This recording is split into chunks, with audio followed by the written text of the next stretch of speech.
Set.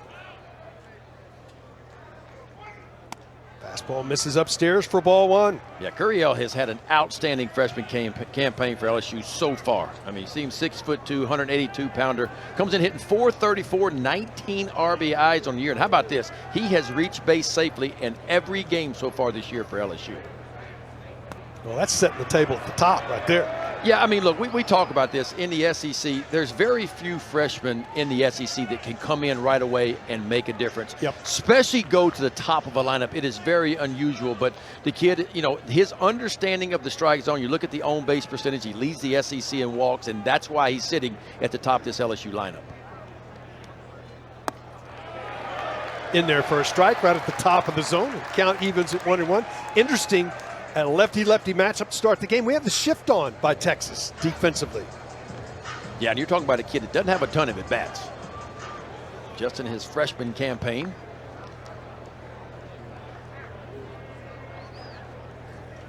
Fastball foul back. Spencer out in front now, 1-2. Yeah, that pitch at 95, so serious velo right now from Jared Spencer. Transferred in from Indiana State, as we mentioned earlier. Had a good year at Indiana State last year. Went 6-0, was undefeated with an ERA just right at 4. But, man, he can strike you out. 72 punch-outs last year in just 53 innings, and he's doing it again this year. 36 of them coming in just 26 2/3. Borba over on the right-hand side to third baseman. This ball fouled off down the left field line and back out of play. Not only the shift now, you got the third baseman over. I guess you score that on a ground ball to Borba, who's playing third base but playing at second right now. Do you call that 5/4 + 3 or what? How do you put that in your scorebook? You're supposed to put it 5-4. I just have a hard time doing it. And when it goes over there, I'm putting 4-3 because that's where you hit the ball. Yes, that's exactly right. Glad you're with us. Just underway here from Austin. Cutter misses outside. It's hard to describe the breaking ball for Spencer.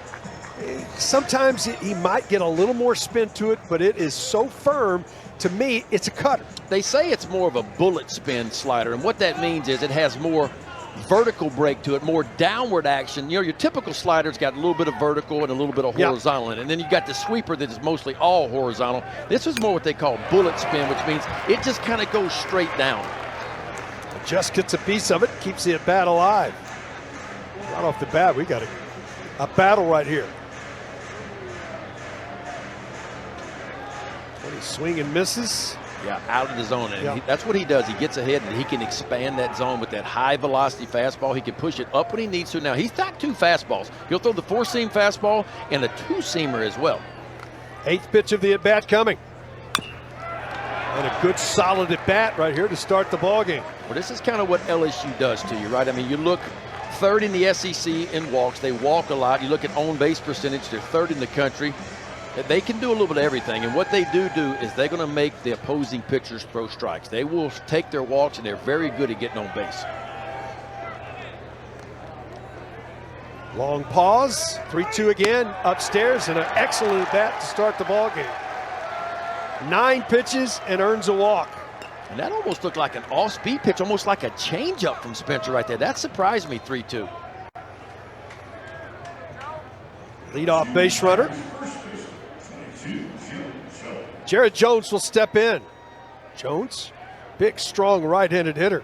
We were down on the field for BP and saw him walk by. This is a large young man. Yeah, he fills up the batter's box. I mean, there's not much room, maybe for a gnat or 2 in there in that batter's box, but he is a large human. And boy, he had a monster year for LSU last year.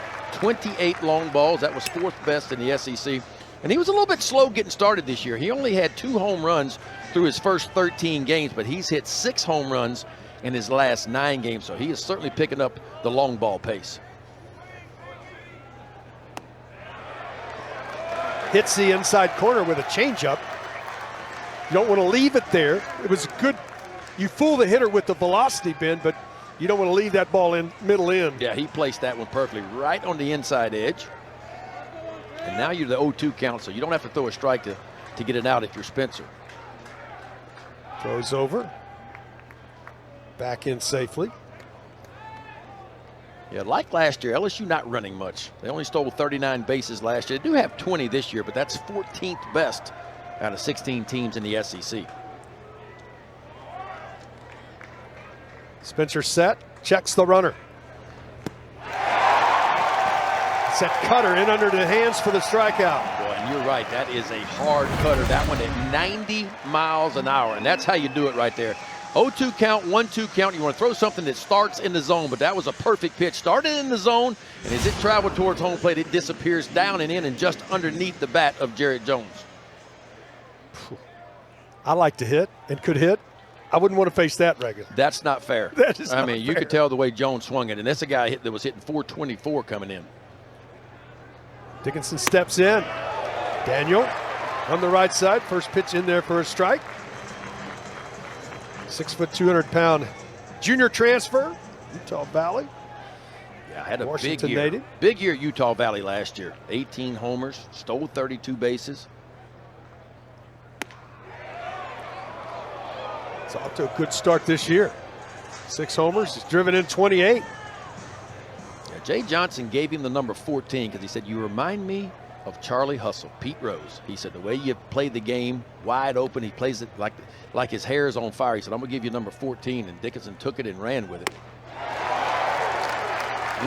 Over the top of the cutter. And it's 1-2. Anything turned that fast, Keith Bourne ought to have a blinker on it. I mean, that thing is on the inside part of the zone, and it just disappears. And it's going away from that barrel. The 1-2.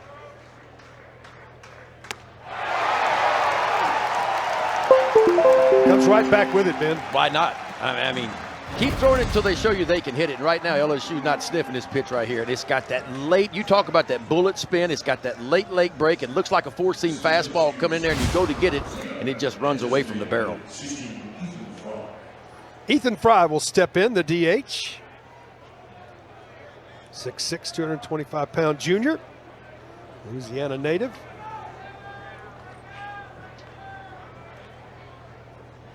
Long pause again, and throw over.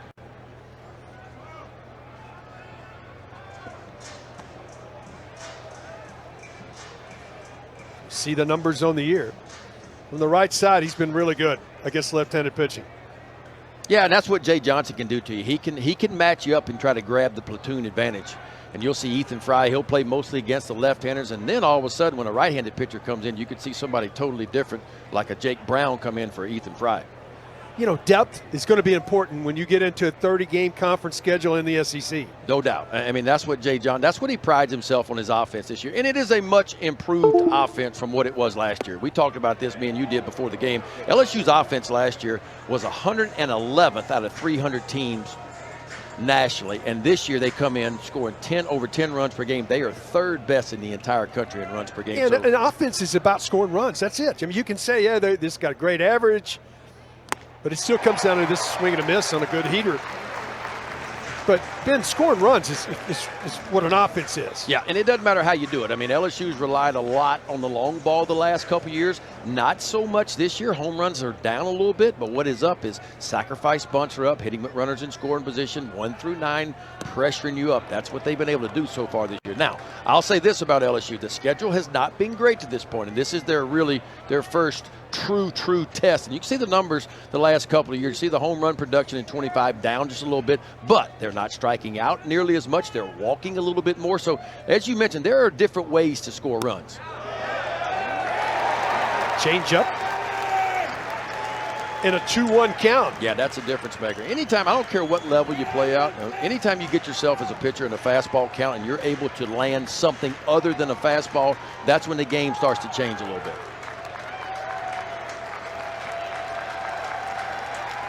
The 2-2. That's in the dirt. Gets away from Galvan and down to scoring position on the wild pitch. Couldn't get in front of that. Bounces off the turf. Everything here at UFC Disch-Falk Field is turf other than the pitcher's mound. So sometimes balls in the dirt are a little bit different to block, a little bit different to get your body in front of. And you were telling me this infield plays a little bit slower than most turf fields do. So that's an adjustment for infielders too. The payoff. Upstairs, second walk of the frame to go with 2 strikeouts. Something working here for the Tigers.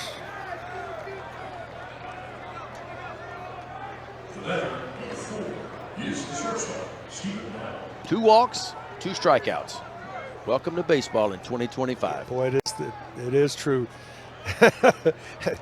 It is true. I said this many years ago and people laughed, but I felt like I said, you know, it feels like 2 ground balls and a pop-up all of a sudden was a bad inning for a pitcher. It's like we got to walk 2, we got to punch out 2, we got to throw 25 pitches in an inning, but that's where we are now, man. We're max effort, we're wide open, we're spinning it and trying to create shapes and velo and all those things.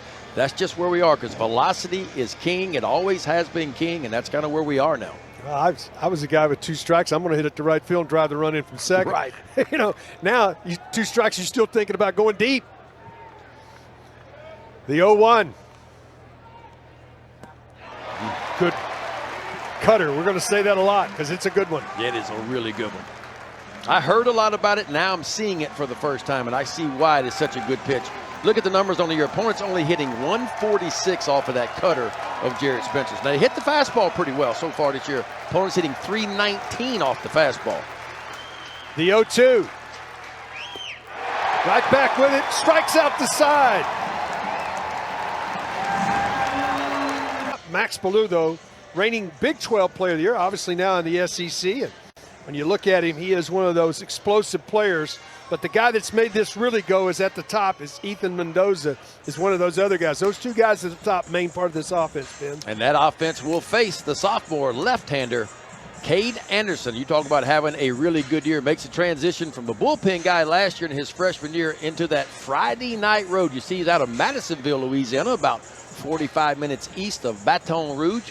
And I tell you what, he has not disappointed this year. 4-0, look at the ERA. How about the whip? And 48 punch-outs, 8 walks. That will play every day of the week and twice on Sunday. The slider's the key for him. It's kind of the new pitch. It's the most used secondary pitch. He didn't throw it last year, but he loves it. He'll work it inside to the right-handers. And, of course, he changed the grip on his changeup as well. A little bit more consistent with that as well. Yeah, now in today's world, you got to have a pitch con, and obviously maybe came out of the dugout without it. And now they're trying to find a communication device where they can give the pitches. You know, remember when it was pitcher and catcher, Ben? Whatever happened to if I put a 1 down, you throw the fastball. Yeah. If I put a 2 down, spin it a little bit. And if I wiggle my fingers, just take a little bit off. Yeah. Those days are gone. Those days are gone. And they say it speeds the game up, and I don't know about that. But well, we're not off to a good start for speeding the game up. Oh, no. 20. Just look at what Cade Anderson's done this season. And Ben, like I said, his spin rate is so good. I hate to use that term. I'm an old school guy. His fastball's got some hop to it. Yep, it's got some carry through the zone, you know, and he'll push up 94, 95, but he's going to pitch 92, 93. The command's been really good so far this year. It's a 4-pitch mix. It's fastball, slider, changeup, and he'll throw an occasional curveball as well. But he's had the strikeout pitch working. I tell you what, his last 3 starts, Keith, he's in double digits in strikeouts in each of his last 3 starts. Sophomore from Bedford, Texas, South Carolina, transfer from Arizona State. Longhorns second baseman Mendoza will step in. Boy, he has been outstanding at the top of this order for the Longhorns this season. In their first strike, and the count evens at 1-1.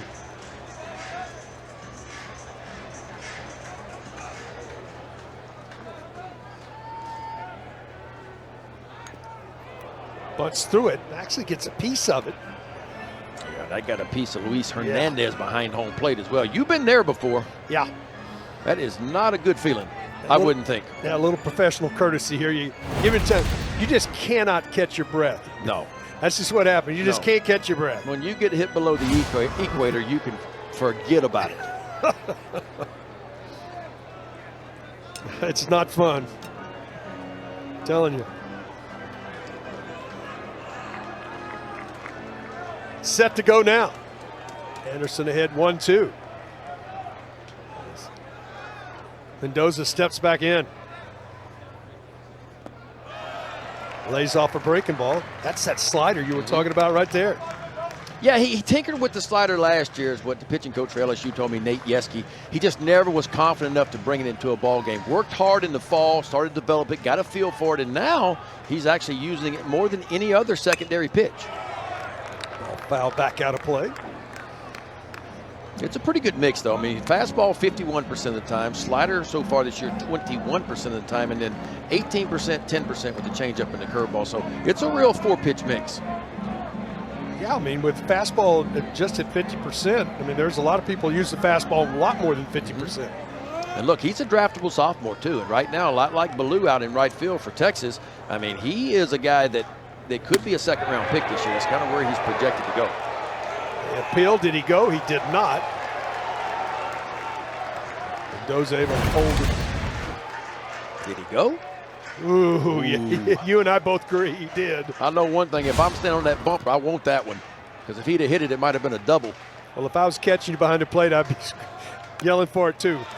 Foul back, and another leadoff hitter is going to get a deep at-bat here. 8th pitch of the at-bat coming. One thing you know about Jim Schlossnagle, head coach for Texas now, is that you go back and look, each of the last 4 years, no matter where he's been, his teams pitches per plate appearances, #1 in college baseball. Like that's what he teaches over there. It's like, we want to see a lot of pitches. We want to get the pitch count up. That's kind of what Texas philosophy is now with Jim Schlossnagle. Skied out to center for the first out of the inning.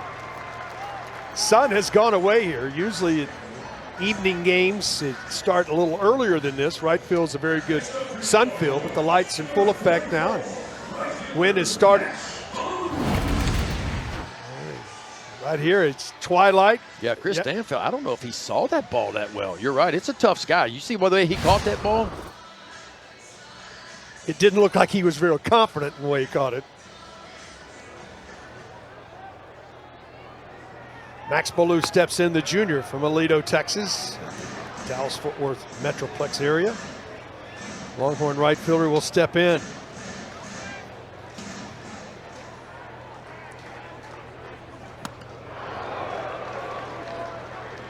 Big swing around.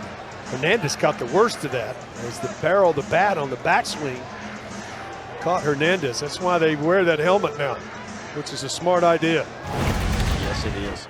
Yeah, watch this follow through. Ball's kind of up and in. Got the glove. Roller up the left side, Ballou trying to get down the line. In there with an infield hit. And the first base run of the game for Texas. Yeah, Schiff was on big time for LSU. And Michael Braswell, you see where he's played. He's playing the shortstop position, pencil in at third, and he is playing deep. And he comes in doing all he can do. But Max Ballou can get down the line, and he beats that out for an infield single. Well, Braswell has played a lot of short, so he played it perfectly, just not in time. Jalen Flores, the junior from San Antonio, will step in, the Longhorn shortstop.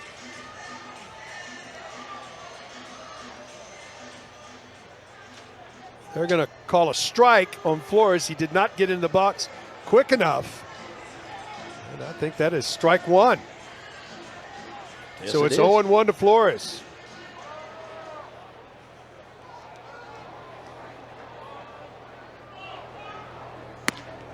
Fastball misses outside, and the count evens at 1-1.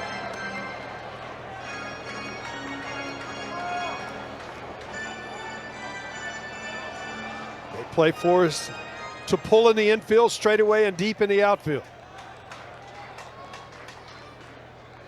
The 1-1. Quick throw over. Well, this is a Longhorn team, 17-2 on the year. And you talk about making a statement. They made a statement last weekend, winning to Mississippi State, a very tough place to play. Not only do you win the series, you sweep the series at Mississippi State. Well, they got great clutch hitting in that series. And clutch pitching, like you said, against an offense in a ballpark. Gorgeous, by the way, ballpark, but ball does carry there. Yes, it does carry, and the pitching was really good. That's kind of been the strength for Texas this year. I mean, you look at the offense, 13th runs per game out of 16 teams in the SEC. Now, I think it's going to get better than that. I think they'll move up more to the middle of the pack as the season goes forward. But, boy, the pitching has been outstanding. 10th best pitching staff in all of college baseball. Throw over again. Ballou back in safely. 1-2 to Flores.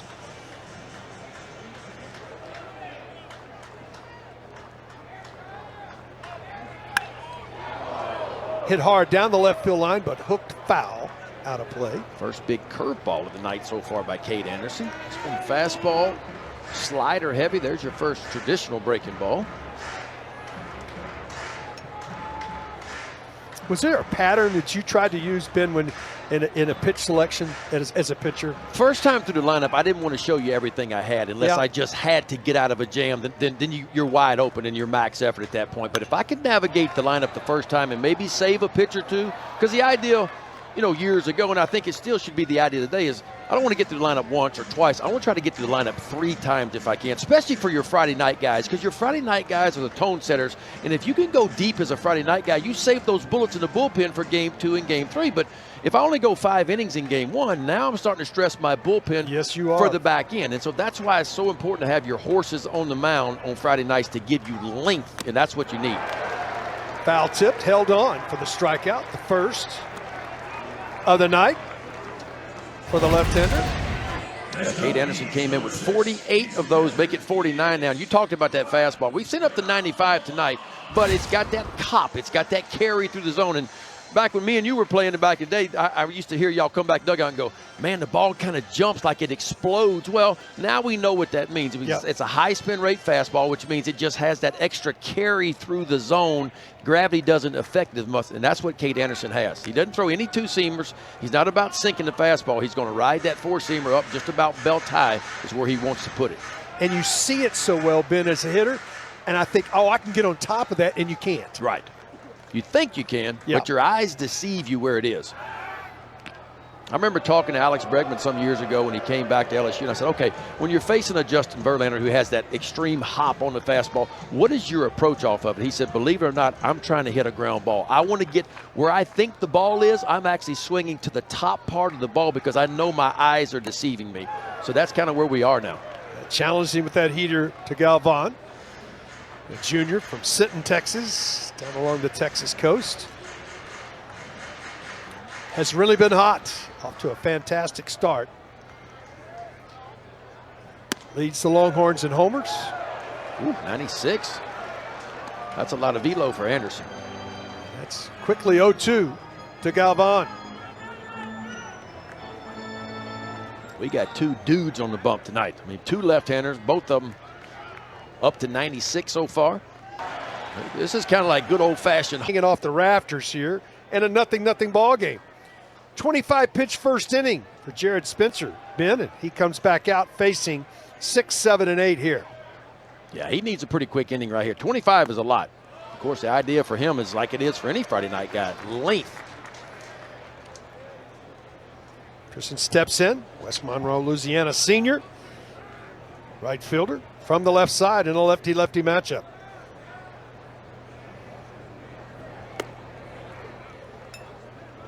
This is outside, 1-1. Sometimes, Ben, I've seen left-handed pitchers that have this good cutter that struggle sometimes facing left-handed hitters. Yeah. The 1-1. Rifle back up the middle on the fastball. And a leadoff base runner for the Tigers. Yeah, Josh Pearson in his 4th year at LSU, but he's one of those guys that Jay Johnson trusts facing lefties, lefty on lefty, and he just turns this back around and hits it right back from whence it came. Just a bullet right back up the middle. A good start for LSU in the top of the 2nd.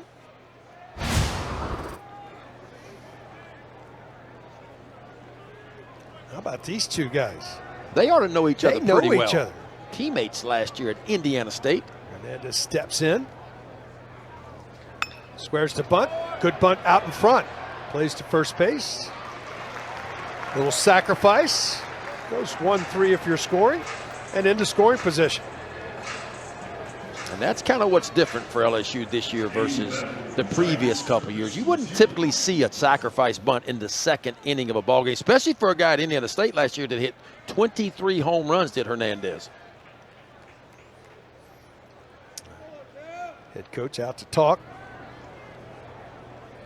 Stanfield in the on-deck circle. Braswell will step in.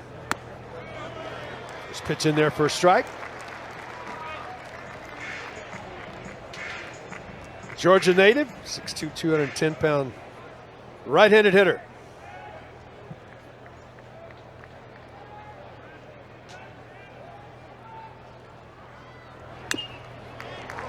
Cutter in on the hands. And it's quickly 0-2. And I love the way that Spencer's tunneling that ball, right? So he's throwing that 95-mile-an-hour heater right in on the inside part of the plate, and he comes right back with that cutter. Looks like the same pitch out of the hand, starts it in the exact same spot. The difference is a little bit slower, and it's got that hard movement kind of going left to right and getting it right underneath the bats of the right-handed hitters.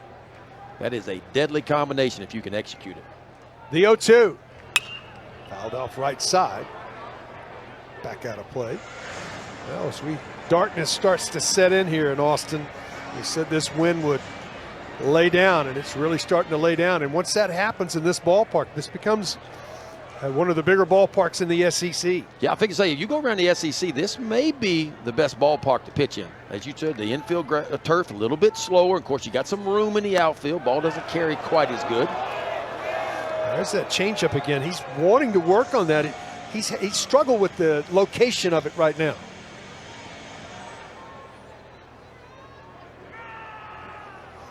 2-2, actually 1-2, excuse me. It's been a good pitch for him, though. He's not giving up a base hit yet this year on a changeup. Sky to center. Gasparino has a beat on it. Fakes the tag. 2 outs and a runner in scoring position.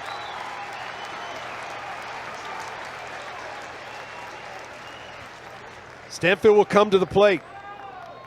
Tiger center fielder.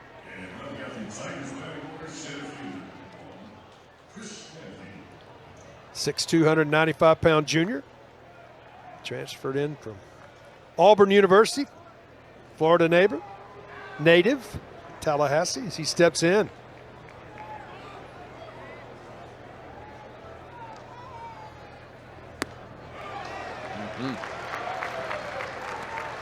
Yeah, Jared Spencer, last time out was last Friday night against Mississippi State. Went 5 2/3, gave up 5 runs, only walked 1, struck out 7, threw a season high 91 pitches. There's a good changeup.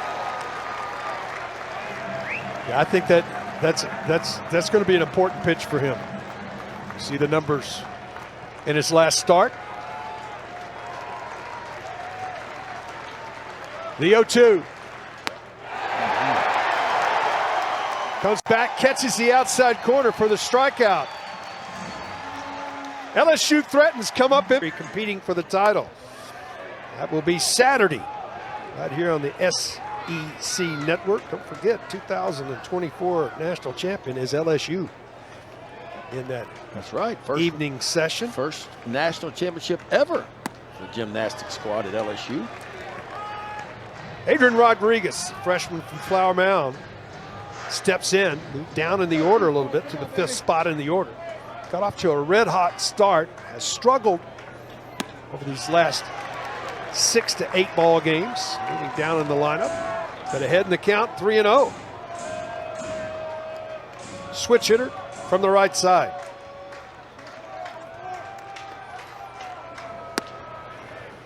Pitch in there for a strike, and it's 3-1.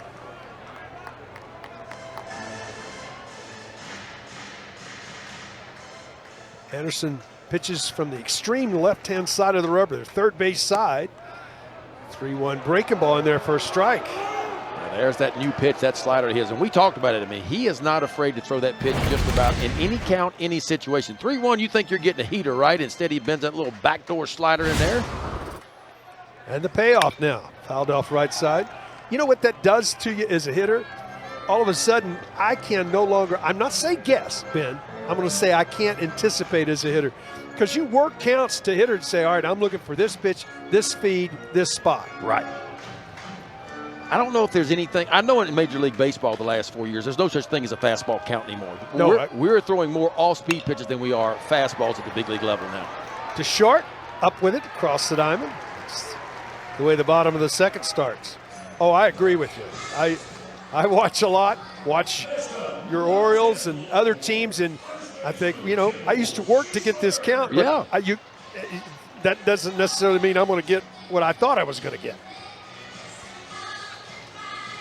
Kimball Schuessler, senior, grad student from Llano, Texas, about 70 miles west of here. As he steps in, Longhorn first baseman. Yeah. Good off speed in there for a strike. Really good changeup by Anderson there. You know, and Schlusser's one of those guys, he goes up there and looks for that first pitch heater. And, of course, you know the scouting report is a pitcher, so Cade Anderson just takes a little bit off. He's found a groove right now.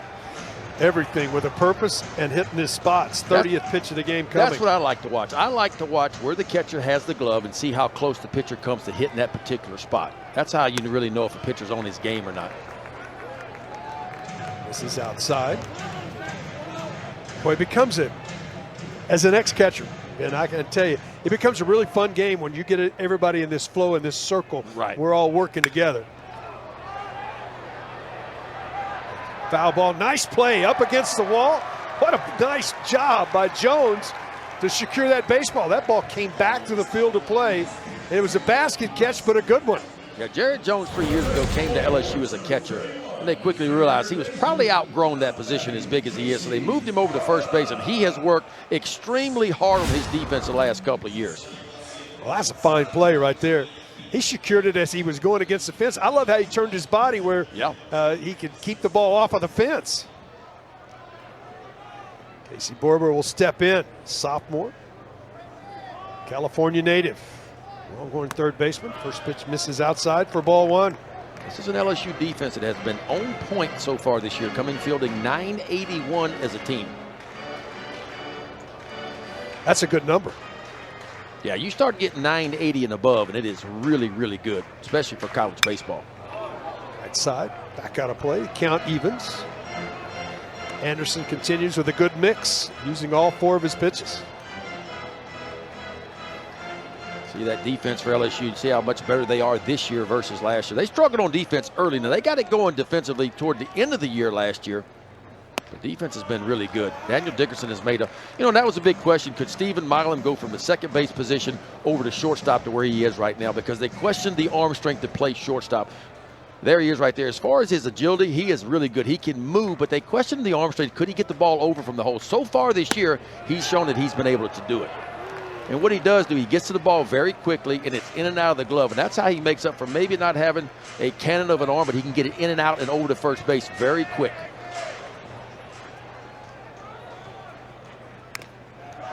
Gets a piece of it, keeps the at bat alive. That slider. Trying to drop it on his back foot. Borba able to keep the at bat alive. Yeah, Cade Anderson's last time out was last Friday against Missouri. Won a career high 6 1/3, struck out 11, only walked 2, did give up 3 runs in that game, but he threw a season high pitches as well. He threw 95 pitches last Friday night. Swing and a miss for the strikeout, the third of the game. Anderson hook up in what is the first ever SEC home conference game for Texas, and it comes up here in March.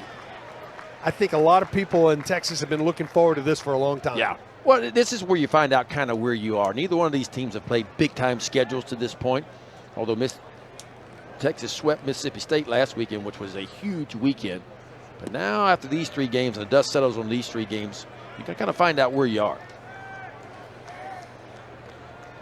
Count evens at 1-1. 40th pitch of the game for the Texas left-hander. The SEC is loaded again. What is it, 12 teams? 12 out of 16 are currently in the top 25. I mean, there's not an off weekend. No, I mean, there was a time many years ago that maybe you could face certain programs and maybe bring your B game and still win the series. You can't do that anymore. Like, you got to be on point every weekend or you're going to get your feelings hurt. The 1-2. Cutter misses outside. Count evens at 2-2. But what I love about this 30-game grind is it prepares you for the postseason, right? I mean, once you finish this 30-game grind right here, when you get to postseason play, you're not going to see anything that you haven't seen before. No matter if it's great hitting, great pitching, great defense, you've seen the best of the best already. Chop foul at the plate. And I think you'll see the depth. I think that's the other part for me is the depth of the bullpens. They keep coming, arms keep coming out of the bullpen, and they're running it up there in the mid-90s. Yeah.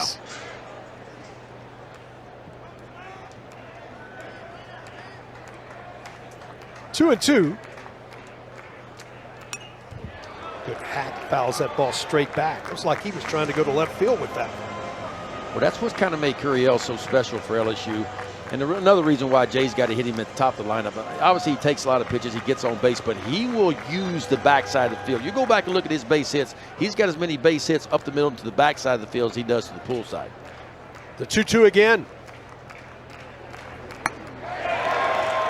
Catches the outside corner. A dynamite pitch there for the strikeout. The 5th of the ball game for Jared Spencer. I mean, I don't know if you can throw a breaking ball any better than that. Just paints on the outside part of the plate. You can see where Galvan is set up to catch it for Texas. He wants it right on the outside edge, exactly where it is delivered. And another punch out for Jared Spencer. So Jones will step in. A threat every time he steps in the box. 8 big flies already this season. He's driven in 34. Fastball misses upstairs for ball 1.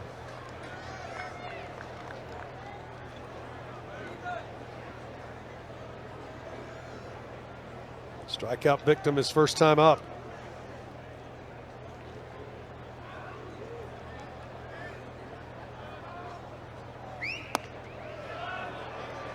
Upstairs, and it's 2-0.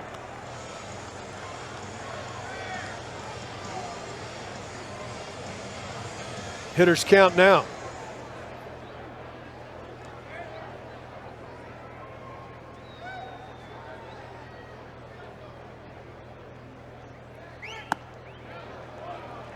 Misses outside.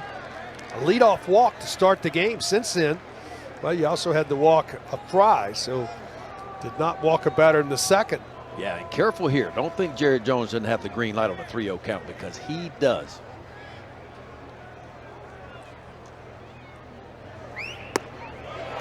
Smart pitch right there, huh? Took He was a little hitting, bit off. but he was hitting. You saw it. I can see.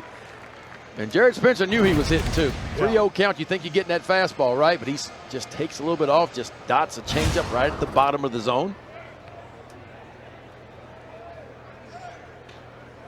The 3-1. Off of the fist, muscled into left field for a 1-out single. That just shows you the strength of Jones. Yeah. I mean, that ball, if that was a wood bat, it would have went in about 3 or 4 pieces right there in the infield. But, boy, he gets those hands in tight to the body and figures out a way just to muscle it right by the third baseman, Borba.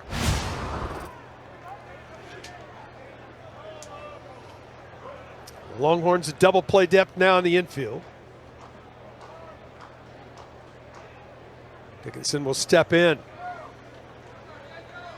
Strikeout victim his first time up.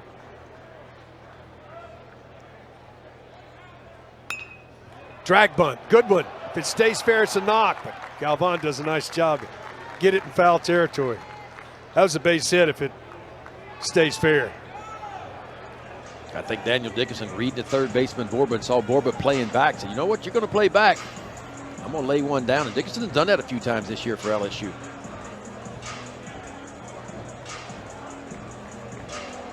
But when you're facing guys that are, again, we use the term in college baseball Friday night, but number ones, if you're thinking of the next level, if you're a fan of Major League Baseball, there's guys at the number one. They're going to opening day type of guys. You know, a run is huge anytime, any way you can get it. Especially the first run of the game. You know, it takes a little bit of pressure off of you.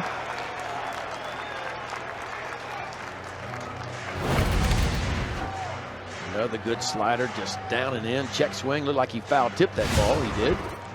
Yeah, I think he checked his swing, but it got part of the bat, didn't it? The 0-2. That hit him. That's a real break right there. Yeah, those are the aggravating ones if you're on the bump. You work so hard to get ahead in the count, work so hard to get 0-2. Just kind of overcooked it and got on the elbow of Dickerson. So first and second and just one out for the Tigers. Pitch count up over 50. 52 to be exact. As Fry steps in, walked his first time up.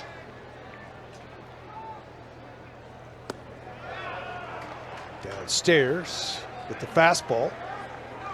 And it's 1-0. Ethan Fry, only 36 at-bats going in this game for LSU, but he's got 4 long balls in those 36 at-bats. A couple of homers in a midweek game for LSU. Change up in there for a strike. Count evens at 1-1. Getting a little better feel for that change. Now, I tell you, he's using it a little bit more than what he has so far this year. He only throws that pitch going into the game about 10% of the time, but it feels like he's landing on that pitch a little bit more than what he typically does. Double play depth are the Longhorns. The 1-1 delivery.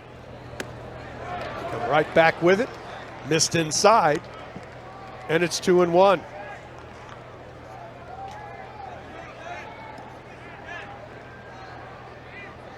Stressful pitches right now. The 2-1. Borba's only play is to first.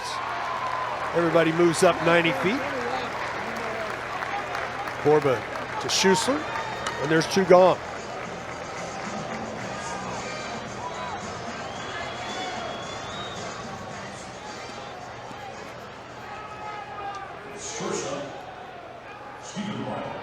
LSU 0 for 4 so far tonight, runners in scoring position. They've been really good in that department so far this year, but not so far tonight. Tough out right here, comes to the plate. Alamo steps in. First pitch downstairs in the dirt. Calvin able to block it. And it's 1-0. Does an open base mean anything here with the left-handed hitter awaiting on deck? Yeah, I would think so. I think you'd be more careful. The problem is Pearson got a really good base hit right back up the box. But still, I like the lefty-on-lefty matchup than I do lefty-on-righty matchup. And Stephen Milam in his second year at LSU has come up with some big hits. Chopper, Borba, tough play, picked on the other end by Schussler to end the inning. Up, and we pressured him in every inning, so hopefully that pays dividends as we go along here. Thank you very much for spending the time. Thanks. Good luck the rest of the ball game. Thanks. As Will Gasparino, a leadoff bunt, base hit. The Longhorns have their first leadoff base runner of an inning. All right, Texas playing a little bit of small ball from a large human. Gasparino 6'6", laying that bunt down and getting down the line. Well, we were around the cage today, and I was talking to him, and you looked at me because you're a big man. He's a big man. He is a big dude, 6'6", and boy, he can cover some ground in the outfield too. It looks like he's not running fast, but the strides are so long, he is actually moving better than you think he is. Yeah, he's growing up as a player. Ooh, almost got picked off right there. Yeah, Cade Anderson, pretty good fielding pitcher and a really good pickoff move too. Well, when you're 6'6" and you get it going, he's covering about 5.5 foot with each stride. What was that, about 5 strides, and he was covered at 90 feet. Farmer steps in, hammers this ball to left, but right at the left fielder. Riel makes the play. And like we said, when it gets dark here in Austin, a lot of times the wind settles, and it has settled. Earlier in the game, that ball would have carried. Yeah, maybe the hardest hit ball of the night so far, unfortunately for the Horns. Hit it directly to the left fielder, Curiel, who collects it for the first out here in the bottom of the third. So we're back to the top of the order. Mendoza will step in. Popped out his first time up.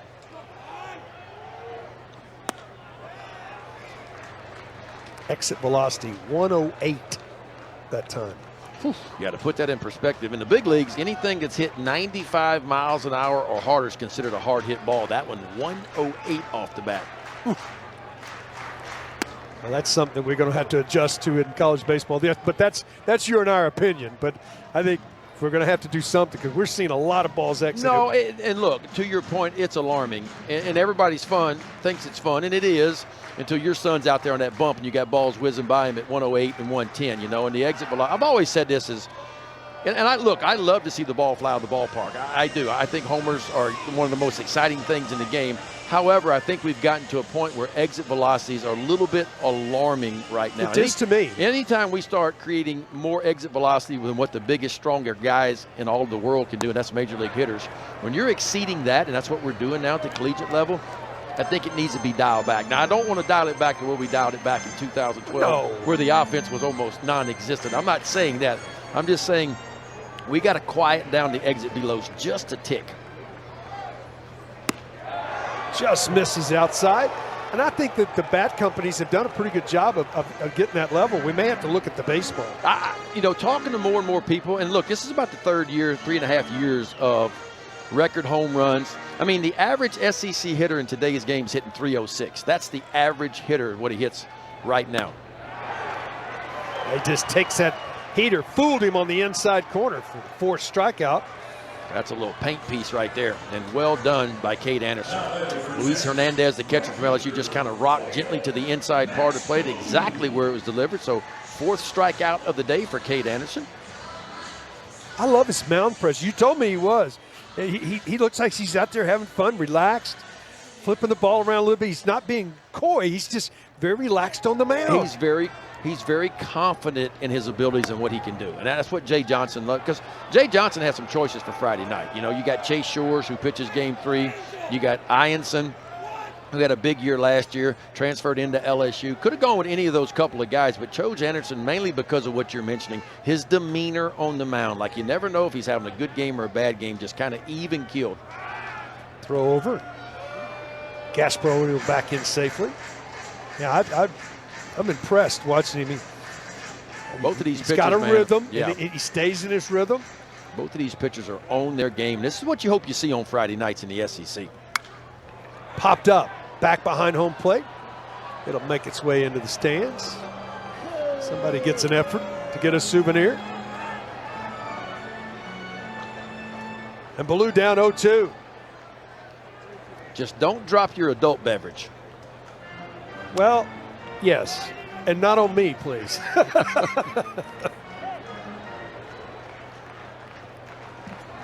Baloo steps back in 0-2. Throw over, Gasparino back safely. Well, Baloo hit a big homer last week at Mississippi State, late in the ball game to win it. It was his 4th long ball of the year. Now, 18 of them last year, and you mentioned it earlier. Big 12 player of the year last year. Well, he's a big, physical, good left-handed hitter. It's been, hits-wise, it's been good. It just hasn't got hot yet. He hustles to first base and beats that out. Gets a base hit through the shift. That's a nice job diving. Dickinson dives to his left. Jones dives to his right. Yeah, this was a good play all the way around right there. Jones just missed it. He has to quickly get up because Dickinson had a chance. A little bit of a fumble right there. That'll go down to base hit, so a 2-for-2 night for Baloo. An opportunity now for Texas. Gets their first runner into scoring position on the night.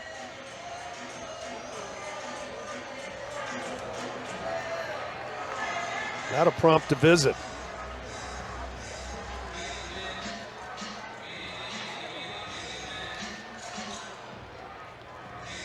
So many times, Ben, I always tell this people that as an ex-catcher going out, sometimes you go out to the mound, sometimes it's cardiovascular. You say, hey, all right, look, you've been out here, first time in this situation, let's take a breath.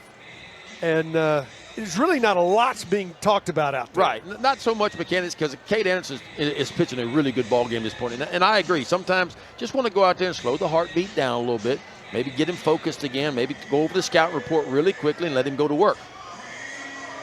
I used to tell people all the time, breathe, just breathe for me. Well, that's what we fight as pitchers when we get ourselves in big moments. The game tends to speed up like it does, and you tend to fight yourself and you want to speed up a little bit more. Well, I think sometimes that 12 inches, something happens to the oxygen up there. Set to go now as Flores steps in. Anderson. Flores didn't hit it hard, but he hit it in the right spot. Looked like a first pitch changeup, and he kind of got it right off the end of the bat. But tomorrow morning, it's going to look like a line drive in the scorebook. Just kind of goes down and sticks his nose on this. Watch this ball. Right off the end of the bat, but shoves it out in left field right in front of Curiel. Yeah, nothing Curiel could do there. You know, the ball's just not hit with any velocity, so it's hard to throw anybody out the plate. So Longhorns take advantage of their first base runner in score position and jump out 1-0 as Galvan steps in. Changeup had him way out in front for strike one.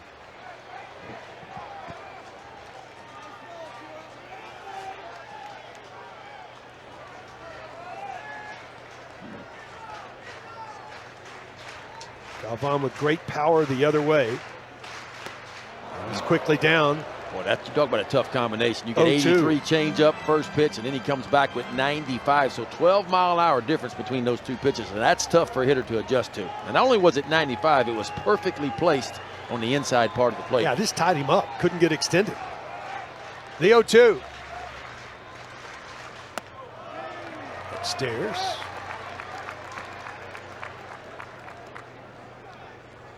And an offensive timeout by Jim Schlossnagle, who we will visit with in the top of the fourth inning.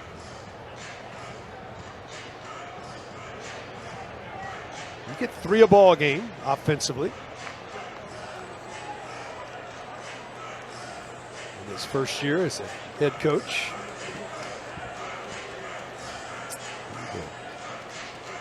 Visit with us. Now set to go again. With an 1-2 count here.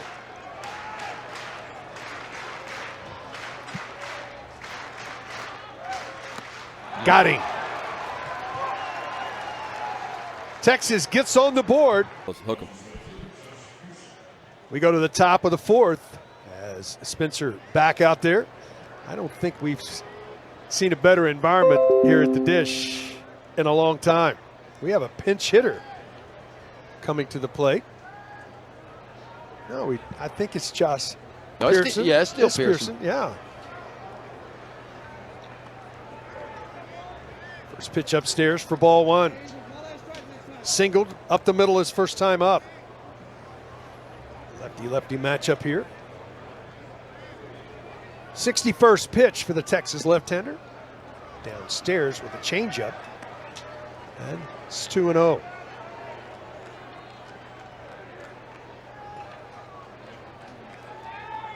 .73 degrees, gorgeous night.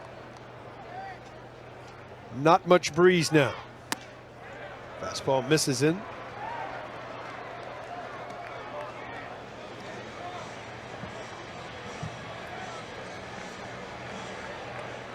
Three and 0 now. Pearson steps back in. That pitch is upstairs and a 4-pitch walk. So the Tigers, Ben, had the leadoff runner in 3 out of 4 innings on base. Eventually that'll catch up to you. Well, I mean, if you look at the averages, I mean, anytime a leadoff batter of an inning gets on it, he scores right about 50, a little bit over 50% of the time.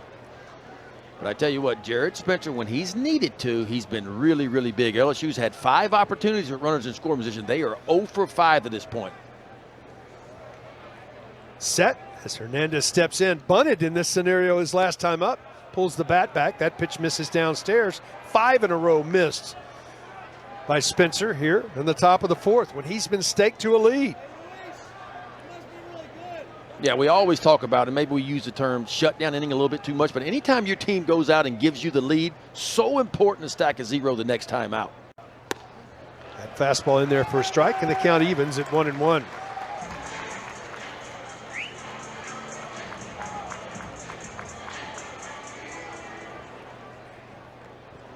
Borba up at third, double play depth in the middle of the infield. Throw over. That throw almost, nice play by Schussler. Yeah, Schussler's made a couple of really nice defensive plays so far.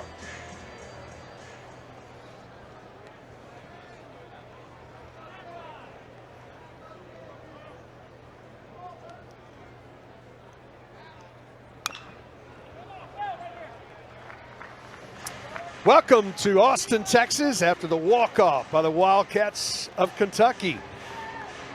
Keith Moreland, Ben McDonald from UFCU Dish Falk Field in Austin, Texas. We play in the top of the fourth inning. Texas just got on the board with an RBI single from Jalen Flores in the bottom of the third. Now, leadoff walk and a 1-2 count. Glad you're with us. We'll catch you up to snuff here shortly. The one.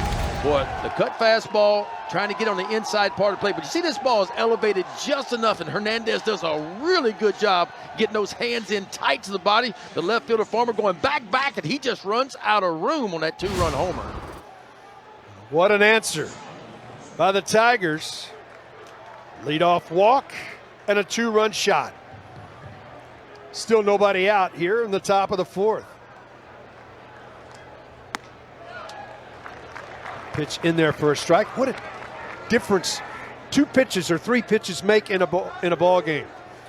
See where we're at right now. This is a game summary. Both starting pitchers have been really good until we got to this 4th inning. Texas scored 1 in the bottom of the 3rd on a 2-out base hit by Jalen Flores, and then the 2-run shot.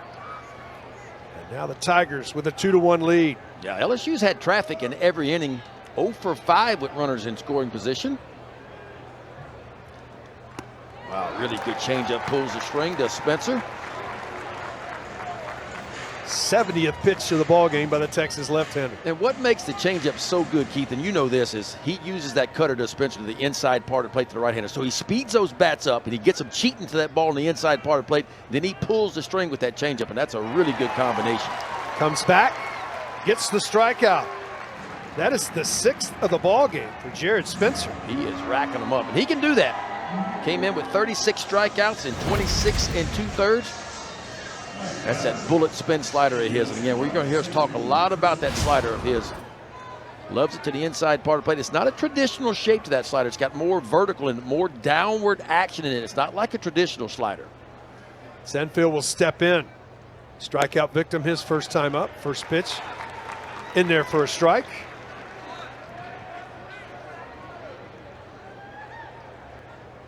See the numbers on the year for Chris as he steps back in. Chopped on the ground to Borba. Across to Schuster for the 2nd out of the inning. Back to the top of the order.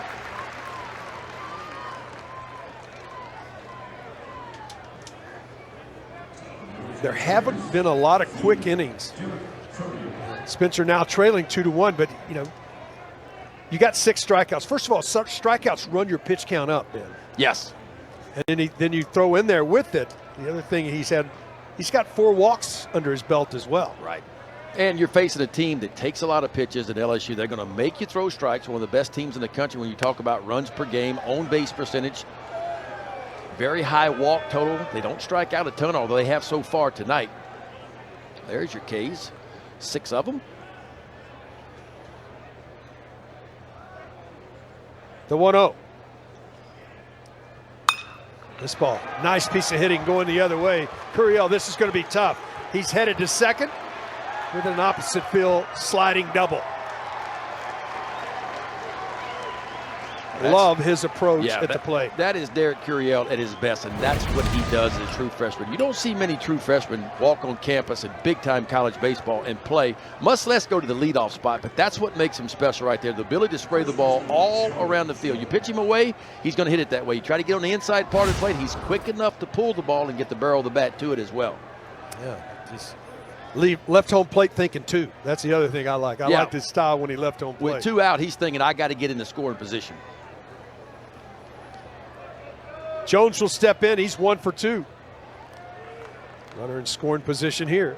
Now you got first base open in this situation. You got LSU's best power hitter at the plate. So we'll see how Spencer attacks him. 95 was the first one. That's how he went. That's a pretty good start. 95 up and in. See the numbers on the year for Jared Jones. Batting average at .425. A little bit slow start with the long ball. He only had 2 homers in his first 13 games, but he's hit 6 home runs in his last 9.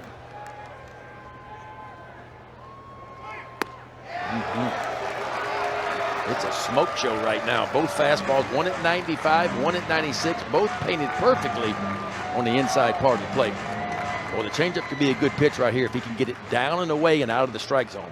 Because you got to be sort of thinking about getting to that fastball.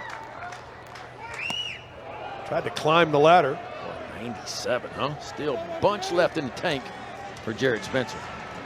In his 4th season, and we mentioned it early, had a really good year. He transferred from Indiana State last year, was undefeated last year, went 6-0.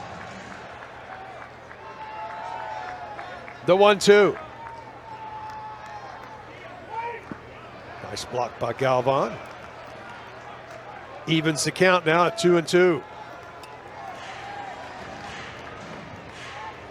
Now you look at a guy that has got 50 homers in his career as a Tiger. Those are some pretty impressive numbers to do it in 143 games. Yeah. The 2-2. Got him with the strike rate. But the Tigers take the lead, Ben.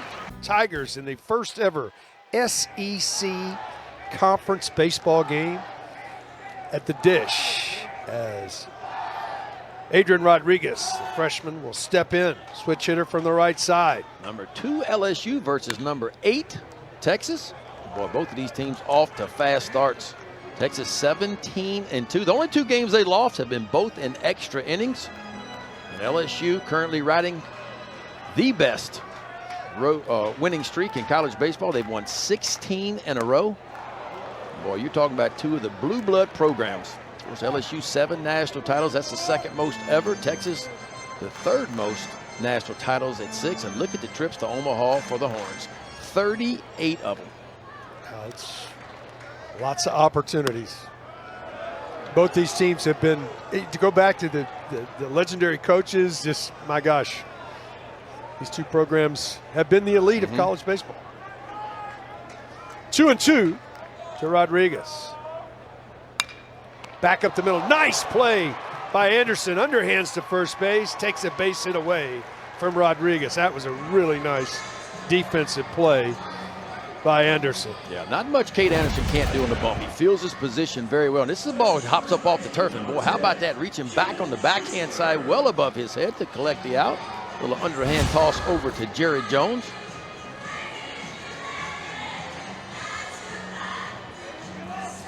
Gets that leadoff out. Schuster will step in. Popped up his first time up. Squares to drag bunt. Called Braswell back. Pulled the bat back. Pitch was upstairs. Yeah, Texas going back to the rivalry in these 2 programs. Texas was on the national scene well before LSU was. Then a guy by the name of Skip Bertman made his way to LSU, and that's when the national title started to come. 5 of them in 10 years. That's impressive.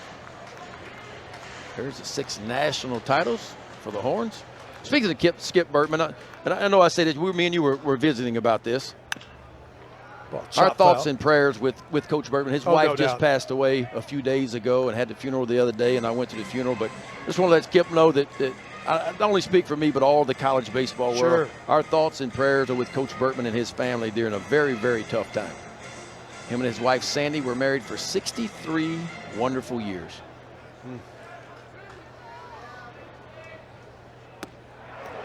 Good breaking ball down under the hands. Well, both of these pitchers have done a good job. When the hitters have gotten them in some plus counts, some hitting counts, both of these pitchers have been able to land something other than a breaking ball or other than a fastball.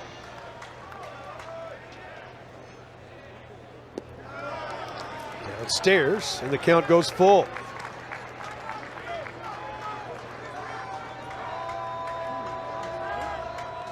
'63rd pitch of the night for the Tiger left-hander.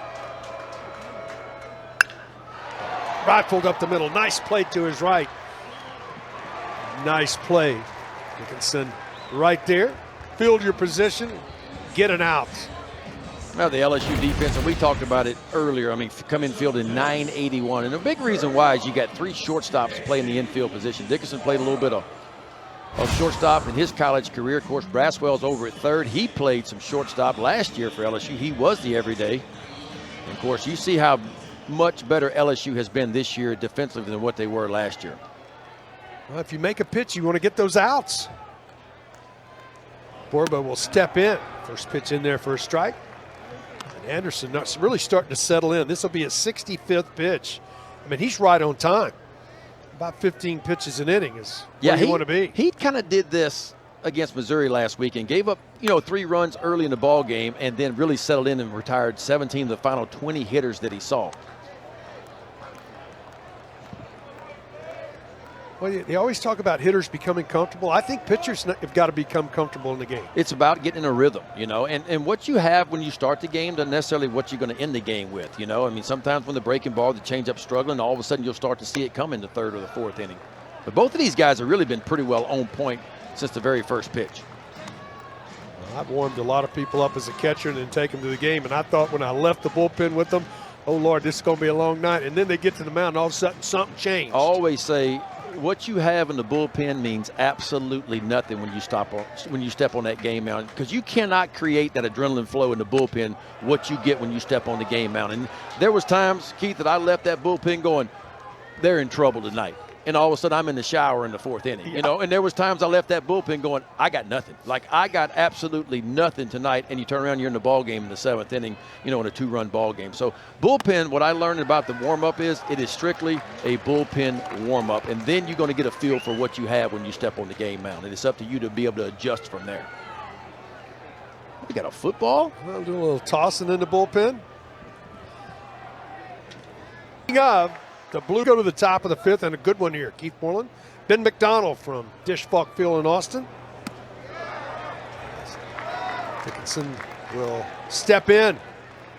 Meat of the order coming here. 3-4-5-2 for the Tigers.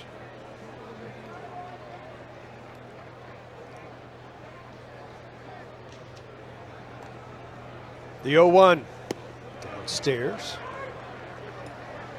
Now, been in a lot of ball games in your career as a pitcher. You get to the 5th inning, your pitch count's up a little bit. You're very much in the game. You've had one mistake in the game. You trail 2-1. Are you looking at pitch counts, or are you just giving everything you got until they come get you? No, I'm not looking at pitch count, because pitch count doesn't matter to me. I'm going to be who I am. I'm going to be wide open, because I know every pitch that comes out of my hand can mean the ball game in this one, right? And so you're just going to give everything you got until they come get you out of the ball game. I mean, you'd love to have a quick 1, 2, 3, and that's really what Jarrett Spencer needs. He needs a couple ground balls and a fly ball to keep that pitch count down a little bit. We talked about his last time out. He threw a career high 92 pitches his last time out.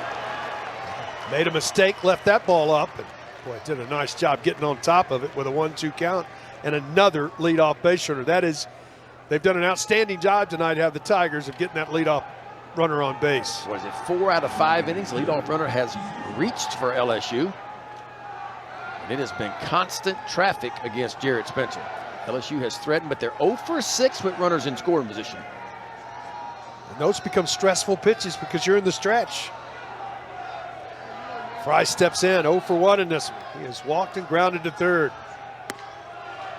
Yeah, and this is where it starts to get a little bit more difficult. You start going through that lineup for the 3rd time. They've kind of seen everything you got. Now, Jarrett Spencer has pitched a little bit differently for me than what he has all year long. He's using that changeup, Keith, a lot more tonight than what he typically does. Typically, that changeup is only used about 10% of the time, but it feels like it's closer to 15, maybe 20% tonight. Oh, I would agree. I think I've seen him throw quite a few ball games, and this is the most he's ever used it. I'll tell you what, he's still got his velo 86 pitches in, though. He's been up to 97 2 or 3 times, that one at 95. Texas bullpen may be starting to stir now. The 0-2 just gets a piece of it, keeps you at bat alive. Another good changeup down and away.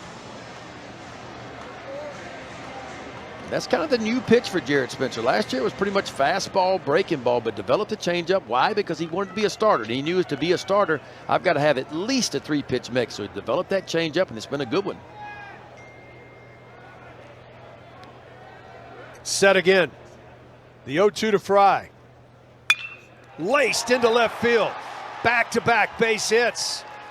And a big start for the Tigers. Yeah, nothing cheap about those two. Both Dickinson and Fry have found the barrel, so 1st and 2nd, and nobody out for the Tigers here at the top of the 5th. Watch this swing right here. That's kind of cheating and looking for that little cutter, that hard slide on the inside part of the plate. You see Fry kind of clears the front side and finds the barrel.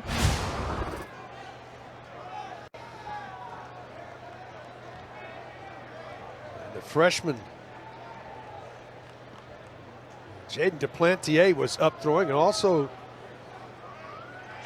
Dylan Fulantis, the freshman. This could be tossing. We'll see if this is a bunt situation. Yeah. Out in front of the plate, and a good one. Has to go to first. Can he get an out? Yes, he can, just by a half a step. But the sacrifice works perfectly. Well, that was a really good play by Jarrett Spencer, because this ball's got a little backspin to it. Watch it kind of sit like a wedge on the green right there, but Spencer gets to it and fires a dart over the first base, and I mean just by a toenail he gets Milo. Well, this may be reviewed. Now, looking at it live, I thought the throw beat him. I thought he was out. But it was very close. That ball kind of backed up on Spencer, but he did a good job of getting to it. That's a big call in this game. Yeah, this is huge. 1 out, 2nd and 3rd, or bases loaded and nobody out. You make the call at home. Out or safe? Oh, he's out. He is out. Ball beating. Mendoza was on the bag. Here comes the call. After further review, the ruling of out at first base, the runner is out. LSU will be charged with 1 challenge. They have 1 remaining.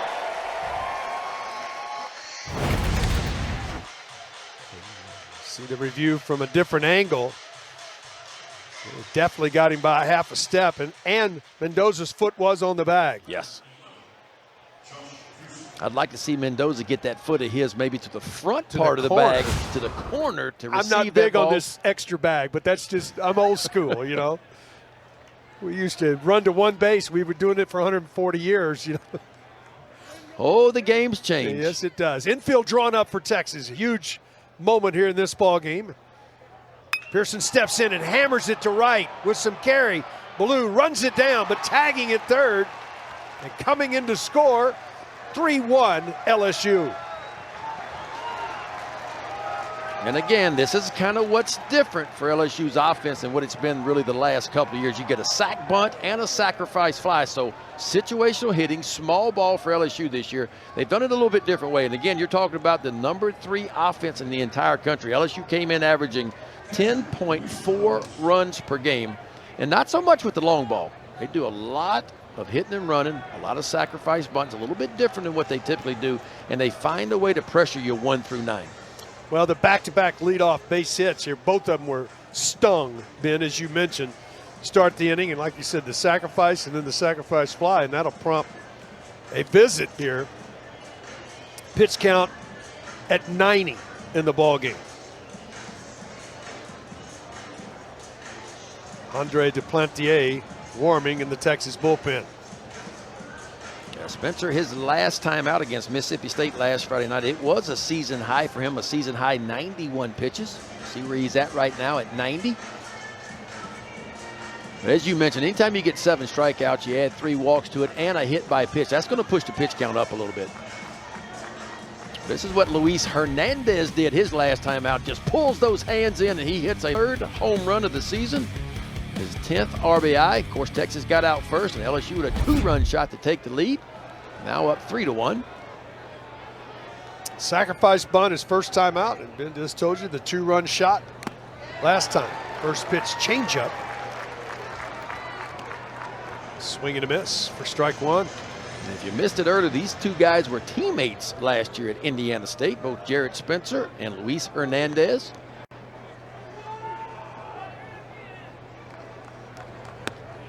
When you talk about Indiana State, that's kind of a sleeper mid-major. They've been in a super regional and a regional each of the last 2 years. Very good brand of baseball.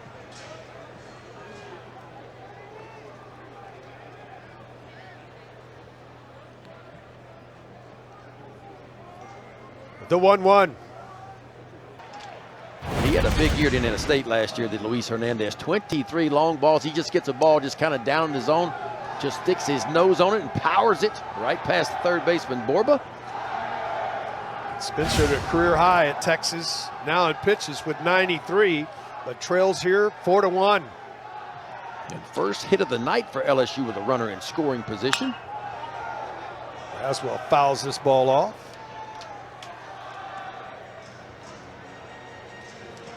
So 7 hits now for the Tigers.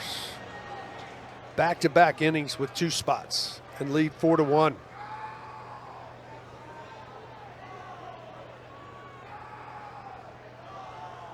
The 0-1. Catches the top part of the zone. It's quickly 0-2. I will give credit for Spencer. He's been rocked around a little bit here. He's still attacking. No, he is. He's still aggressive in the zone. He's carrying his velo. I love his stuff. Like, he's got really good stuff. The 0-2 by LSU. They put a 2 spot on the board. They lead here 4-1 halfway home. First time ever this crowd knows what the SEC is like, and to have an SEC home game, because This is every week. Yeah, I mean, Jim Schlossnagle knows all about it, right, coming from Texas A&M, so he knows how tough it is. But the SEC's a gauntlet. We talked about it. There's 12 teams in the SEC ranked in this week's poll, and, you know, the top 4 are all SEC teams, and 1 through 4 in college baseball. And so this is fun. I mean, this is a super regional type environment. And Texas has kind of had its way with LSU here at Disch Falk Field. You go back and over the history of it, I think Texas is 17-3 versus LSU here at Disch Falk Field right now. So it's not been an easy place. It's not an easy place for opponents to come here and win. Well, you look at it, the facility opened in 1975 for those that are just learning about Texas and the SEC. This building, again, opened in 75. We won the national championship that season. And since then, they've won about 78% of the games they ever played in this ballpark. That's pretty good. That is pretty good. What is it, 38 trips for Texas to the College World Series? By far #1 in all of college baseball, 6 national titles. 1-1 to Farmer, chop foul. I remember the last time I was here, that was in 2019 for a 3-game series, and I sat in between you and Greg Swindell. And Texas just beat the brakes off LSU. And I was sitting looking at this pole right here, trying to look around it. Y'all had me in the middle. And, of course, a cool front blew in. And no, I was, it wasn't cool. It was cold. Oh, a cold front, I should say. And it wasn't supposed to happen that way. And I was begging you for a jacket. And you passed up 5 black jackets, 3 blue ones, and 6 green ones to give me a burnt orange jacket. I had to sit up here with a burnt. Feel at home. Oh, yeah. You guys made me feel at home.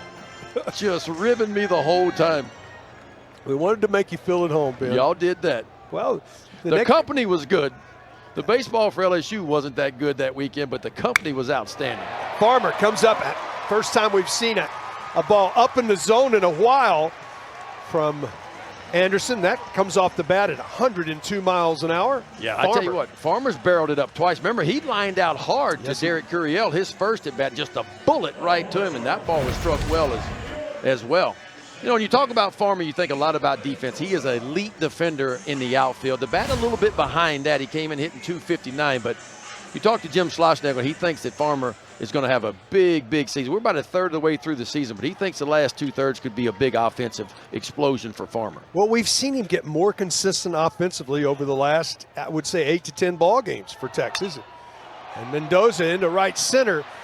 Nice job. Great jump. All right. Sandfield to come up with that play, and that's the other thing too. Great outfield defense. You see balls leave bats, and you think, "Ooh, that's got a chance." Yeah. Great outfielders run them down. Well, Stanfield can pick them up and put them down. Of course, he's a transfer from the University of Auburn, and you know the bat for him was a little bit behind. The defense was outstanding, but Jay Johnson's worked really, really hard for him. You see the wind starting to lay down. Early in this ball game, wind was pushing out really hard toward left center field, starting to lay down a little bit. Ballou will step in. Yeah, 2-for-2 night for him. First pitch swinging at a breaking ball. Sometimes I love when pitchers think, you know what? I know he's going to be thinking I'm going to come right at him. Let me throw him a little spinner and get him way out in front. Now, as a hitter, I'm off balance the rest of the at-bat. Yeah, you're not. And look, it was tough off both these starting pitchers tonight because they mixed it really, really well. They showed above-average fastball so far, velocity.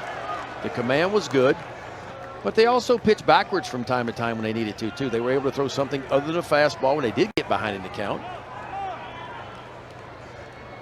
So Ballou down 0-2 as he steps in. Farmer from first base. It's upstairs. Still 94 on that fastball, and the 80th pitch of the game coming from the Tiger left-hander.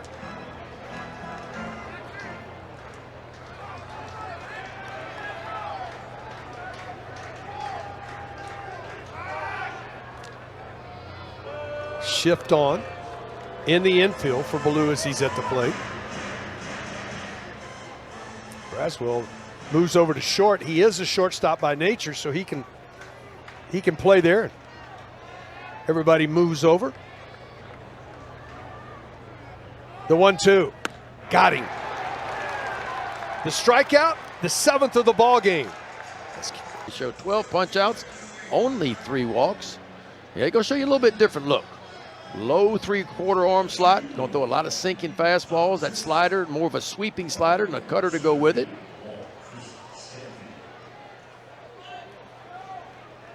And he'll face the 9-1-2 spots. Tigers lead here 4-1, 4-7-0 for LSU, 1-5-0 for Texas. Tigers have scored 4 unanswered after the Longhorns took a 1-0 lead. First pitch in there for a strike to Sandfield.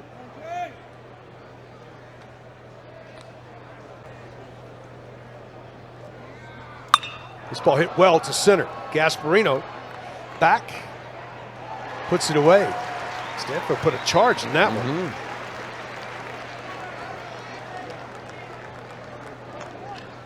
See what LSU's done. They're averaging a little over 7 runs per game in innings 1 through 5. And what does that mean? Well, that's big for your pitchers, right? Anytime you can get some early run support, nothing relaxes you more as a starting pitcher to know your team's going to go out and put some runs on the scoreboard early. And that's kind of what LSU's been able to do so far this year. And the offense has come a long way. We talked about it early. LSU finished last year 111th out of 300 teams in Division I baseball when it comes to runs per game. But this year, sitting at number 3. I like their style. I mean, the style is, hey, we're going to give what you, we're going to try to get a leadoff guy on. If we want to bunt him up, we'll bunt him up. They've done everything they want. Get him over, get him in, play the game. Yeah, I mean, it's just, that's what Jay Johnson has this year. And you couldn't say that last year. You got down to 7, 8, 9 hole last year for LSU, and it wasn't a lot of production. But this year it's been a little bit different so far. Duplantier with a backdoor breaking ball. Quickly out in front.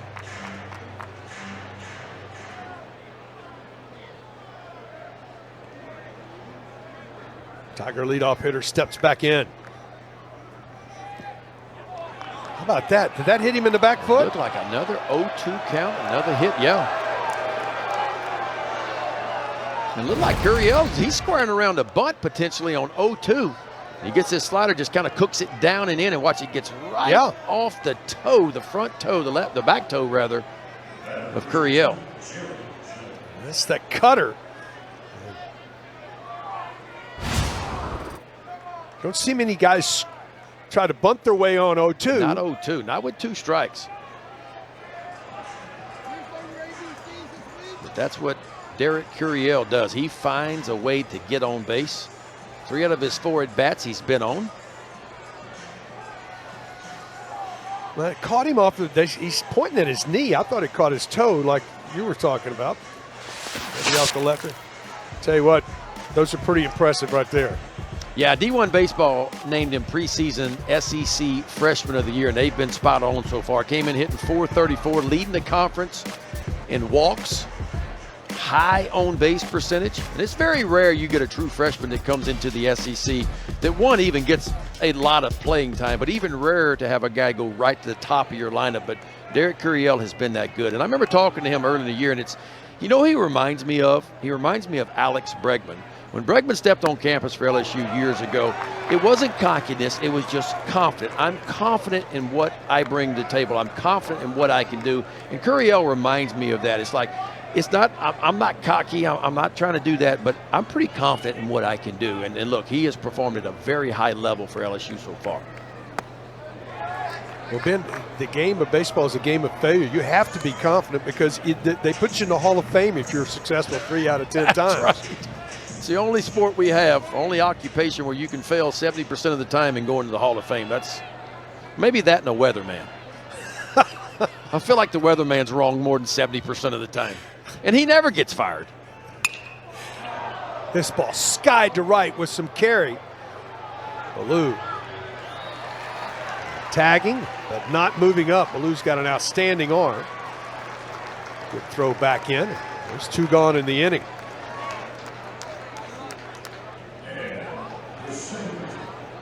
That ball was up there for a long time.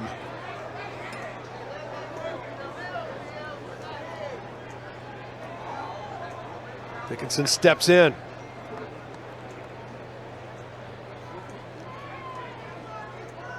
Single, start off that 5th inning, came in to score. He's walked and struck out.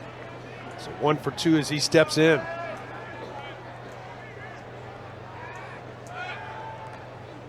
Had a good lead, throw over. back in safely. Yeah, Duplantier is a big guy, and if you watch him when he comes set in that stretch position, he closes off big time, and so it's got to be a little bit difficult for him to see the runner and what kind of lead he has over at first base. See that left foot? He turns it well in. See how he turns his shoulder towards home plate?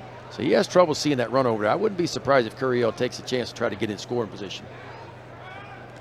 Ooh, nice play by Schussler. That ball was ticketed down the right field line. Curiel's getting a huge lead, 2 feet out on past the cutout onto the green turf. Curiel only has 1 stolen base this year, but he does have above average speed.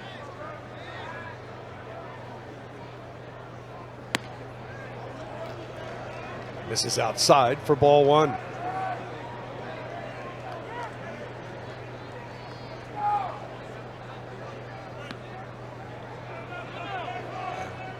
You've got to allow the hitter to be in the box and step up. If you get a warning on the first one, the second one they call a ball on you. Yep.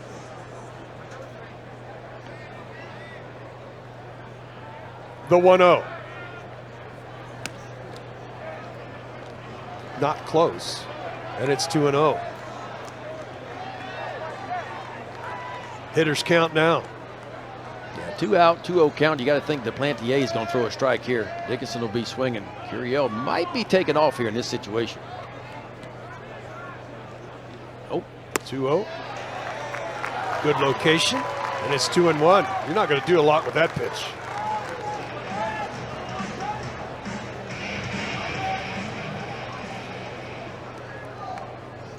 Duplantier comes set.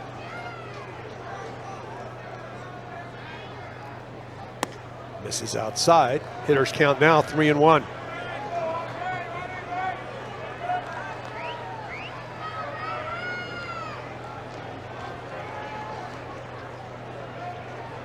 Big gap on the right-hand side of the infield is semi-shift on by Texas. Yeah, big gap out in right center field as well. Misses outside. That's going to put a couple on here. Hit batter and a walk. Tigers threatening again here in the top of the 6th.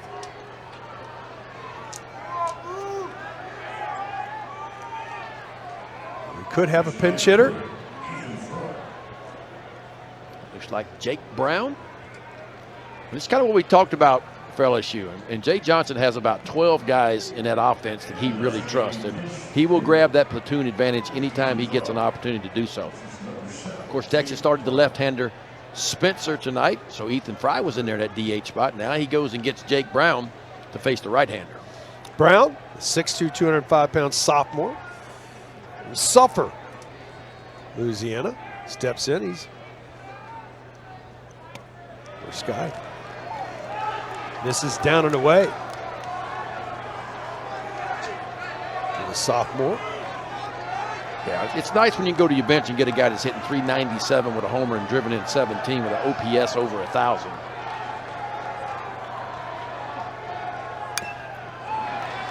Cutter got in on him just a little bit. The count evens at 1-1. Depth. Matchup allows you to put so much pressure on the pitcher. 1-1. Yeah, it'll be a lot harder next year in college baseball, going from a 40-man roster to a 34-man roster in D1 baseball. I don't understand that, but that's what we're going to do. Everybody's on scholarship. Yeah, if you choose to, right? Yeah. I mean, every program doesn't have to fund 34 if they don't want to, but you can if you choose to, if you have the funds to do it. What I worry about with 34, think about this, in fall ball and early spring before the season starts, you can't even have an inter-squad game. It's hard. You won't even have enough players to inter-squad with 34 because over half your roster is going to be pitchers. And so it's going to be hard to inter-squad. The 3-1. Left side, back out of play.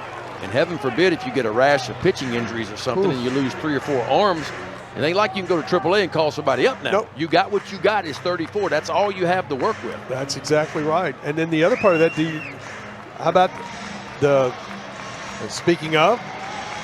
Yeah. It's not a young team for LSU, but it is certainly a new team. And, of course, it was the #1 freshman class and the #1 overall class when you combine the transfer portal with that freshman class. Runners are off. 3-2 pitch fouled away left side. I got a question for you. Does that mean you start recruiting some two-way players? If you can, it would be valuable. There ain't many Shohei Ohtanis out there. No, I know that. But there are some guys, some two-way guys. And look, that's going to be valuable to get those guys. Anytime you can fill two needs with one roster spot, that's going to be huge. Runners will be off again, 3-2. Big pitch here. Texas wants to stay in this ball game. 3-2, outside corner, caught the corner for the strikeout and a big one for the Plantier. 330. Defending national champion LSU, part of that last group of Oklahoma, LSU, Florida, and Missouri, looking for that SEC title. Then we were talking in the break right there, you know, you have Friday night guys, we're still in the second conference series, we're still in the month of March, so you're looking at those guys probably at 100 or less if you can do it, and this is probably the last frame for the Tiger left-hander. Yeah, unless he goes really quick here, you could see him go back out for the next inning. Not a good start here. 3-0 count for Cade Anderson against Jalen Flores, who had the RBI single, drove in the only run for Texas so far tonight.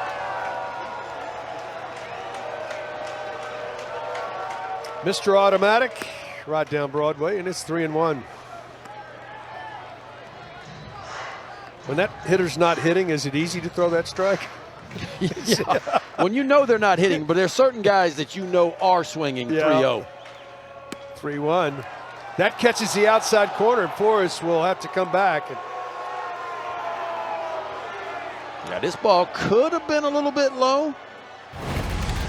You know, Flores is a big guy. You know, he's 6'4" standing there, and that ball, I could see where you could take that pitch and think it's a ball and look like it maybe a little bit low, maybe a little bit on the outside part of the plate, but if I'm on the bump, I like it. The 3-2 off of the fist. Good pitch. Braswell has it. Fires to first in time. And a nice job to come back from a 3-0 count and get a leadoff out. Yeah, that's big time there. Down 3-1 in the count. Leadoff batter of the inning. You know you got to stack a 0. There's the pitch. Pitches by inning by Cade Anderson. A little bit of trouble there in the first inning, but navigated through it. Of course, in the third inning, through 15, gave up the 1 run. But all in all, he's been pretty good. Hadn't walked a batter yet. 7 strikeouts to go with it. And he has pitched like a real Friday night ace. I think that you said something right there that's more important. No free passes. Yeah. Well, the way the ball flies out of the ballpark now in college baseball, you got to be able to fill up the strike zone, right? Because every now and then somebody's going to hit one out on you. And the solo shots don't beat you, but it's those 2- and 3-run homers that really get you in trouble. Good changeup. Had him out in front. Was Galvan. He's 0 for 2 with 2 strikeouts as he steps in. Yeah, Cade Anderson in his freshman year last year only had 3 appearances in SEC play, only 1 start, and he didn't perform that well. 3 1/3. He gave up 10 earned runs last year, his true freshman year in SEC play, in just 3 1/3. But he started to turn the corner in the postseason. He had 2 relief appearances in the SEC tournament, stacked some zeros, a couple of relief appearances in a regional as well. Stacked zeros in both of those appearances.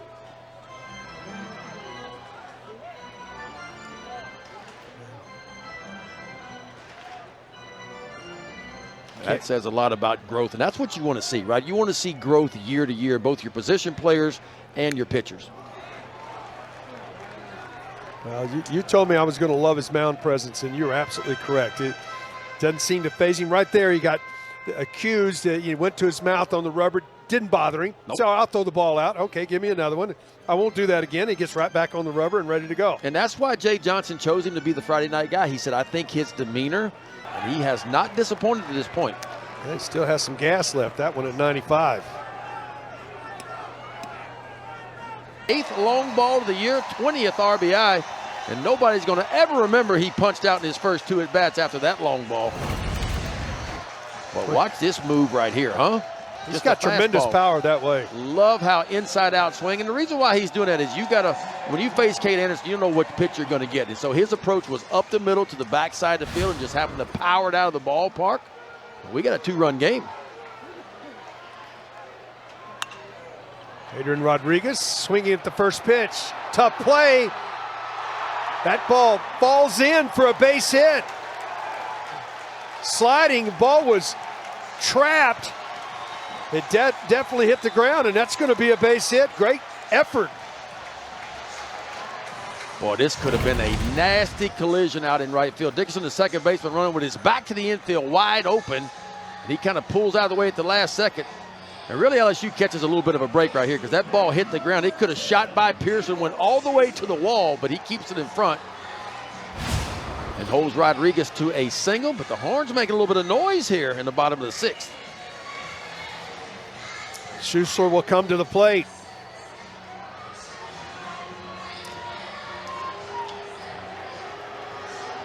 Looked like pitching coach Nate Yeski out for a quick visit with his left-hander. Veteran pitching coach. This is more of a settle down situation. I don't see a move right here. Yeah, and it might be a little by your bullpen and maybe a few more pitches. Make sure Cowan is loose and ready to go just in case.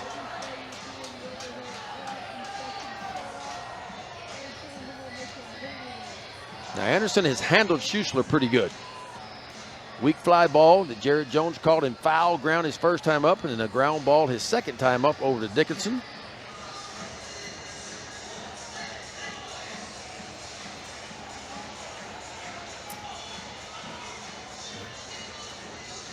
C.J. Johnson, head coach from LSU, he is on that walkie-talkie, making sure that bullpen is ready to go. Schussler will step in. 4-2 ball game, bottom of the sixth inning. And all of a sudden, the tie-in run comes to the plate.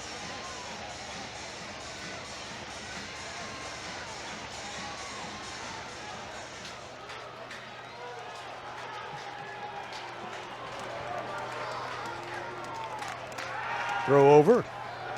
Rodriguez is back. Leads the Longhorns in stolen bases on the season. 7 for 7 in that department. Yeah, the Horns a little bit like LSU. They don't run a ton. Pitch misses outside.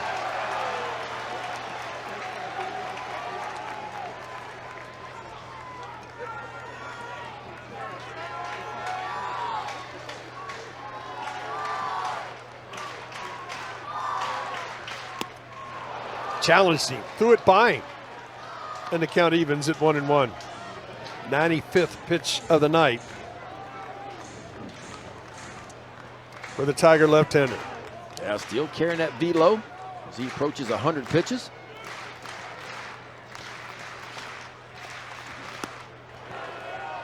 Comes back. The ability to have that mix. Well, he talked about it earlier. I mean, it is a real four-pitch mix. Like he is gonna, and we talked about his fastball. He only uses about 51% of the time. Then it's the slider, then the changeup, then the curveball. On the ground. To second for one. The relay to first, not in time. Deep in the hole, but a really nice turn that time. All right, this middle infield for LSU can do it. Stephen Milan made the transition from second base over to shortstop, and boy, he quickly gets the ball in and out of the glove. And watch this feed over to Dickinson, just perfect, and Dickinson tries to turn it, but not in time.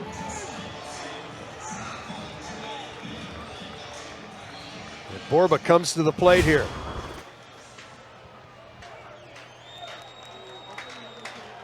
Yeah, Borba struck out each of his first two at-bats, but he does have 3 homers on the year. This really nice pitch right there. Impressive.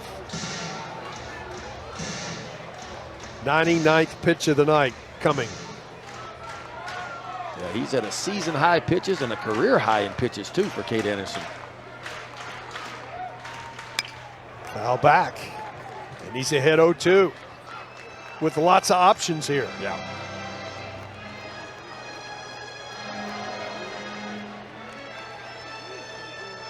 Century mark awaits.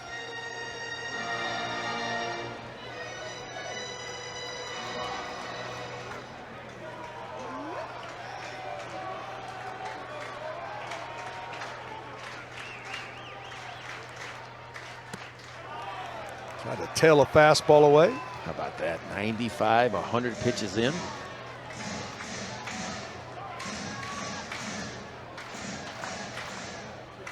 Borba steps back in, 1-2. At the century mark is Anderson.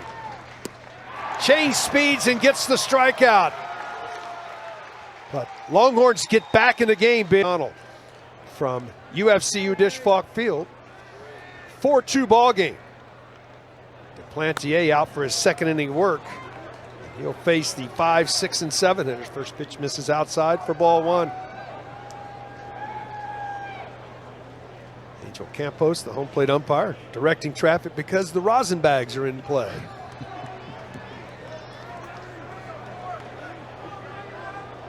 The 1-0. I got to tell you, as a hitter, Ben, did that ever that bother never you? bothered me in the least. If I'm looking down at that's what I was thinking. At the rosin bag, I am. If you're in the box and you're staring at either one of those rosin bags, you're in trouble. Yeah, I got no chance. I'm trying to find a release point. The 2-0. Backdoor cutter. Swing and a miss, and it's 2-1.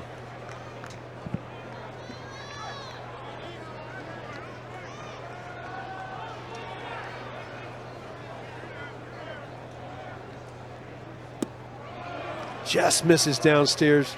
You know, there are certain moments in a game when you look at this game, we're in the last third. LSU can take control if they can find a way to put a couple runs up here. Yeah. On the other side, this is, I hate to use the term as you did earlier, shut down if Texas can shut. Yeah, because Texas got a little momentum going right now. 3-1 in there for a strike. So there's certain momentum changes in the game, I think. If you can seize, it usually turns into W's.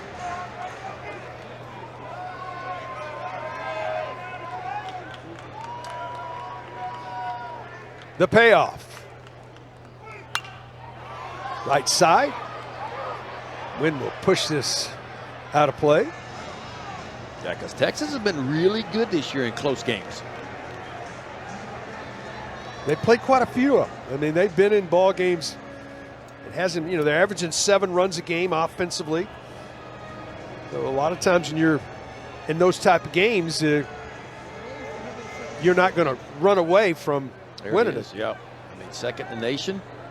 9 wins by 3 runs or less. That speaks to your defense, and it speaks to your pitching, too, and timely hitting. Payoff again, foul back, out of play.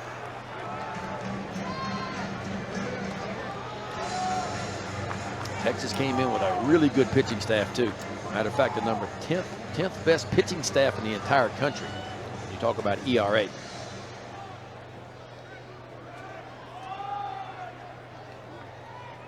The 28th pitch, the 3-2 pitch. Boy, what an at-bat right there. Outstanding leadoff, and boy, that's been a major part of the game. Every inning but 5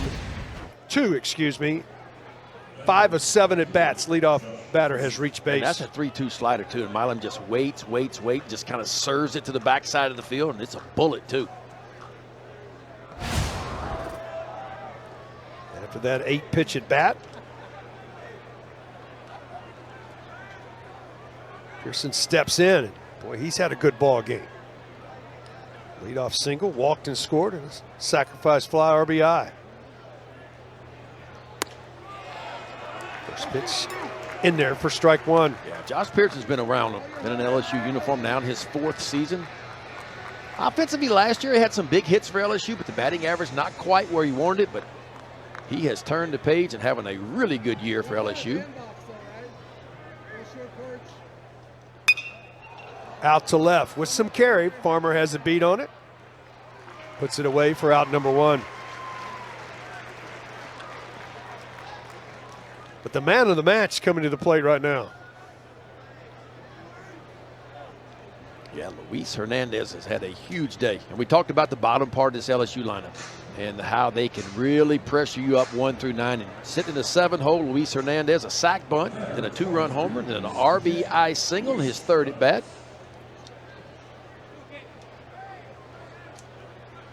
Had a big year last year at Indiana State. 23 long balls, drove in 76.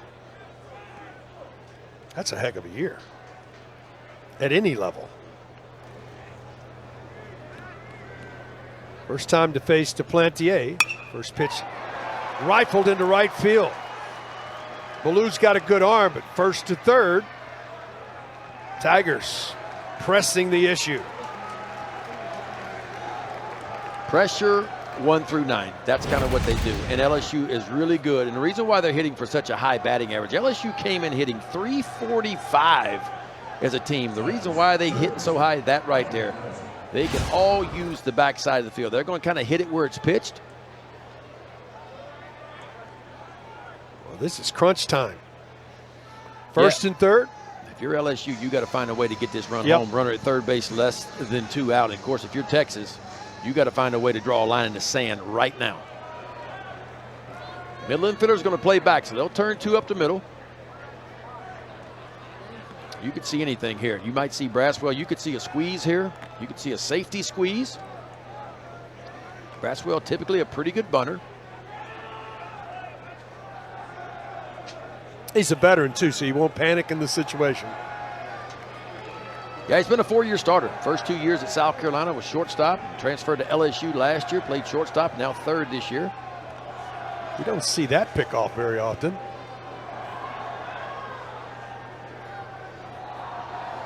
As Borba covers it up.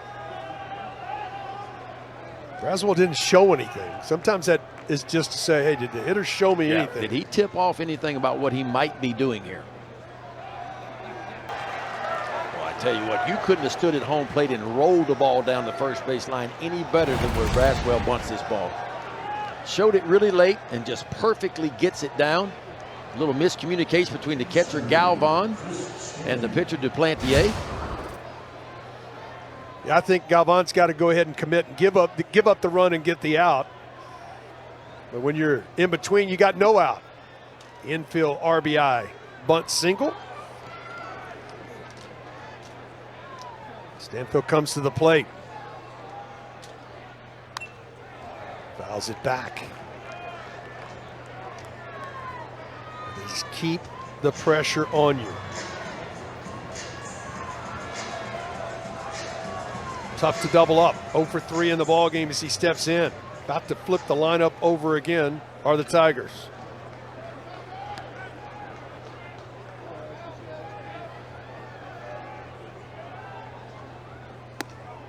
Breaking ball. Up, but in the zone. It's quickly 0-2.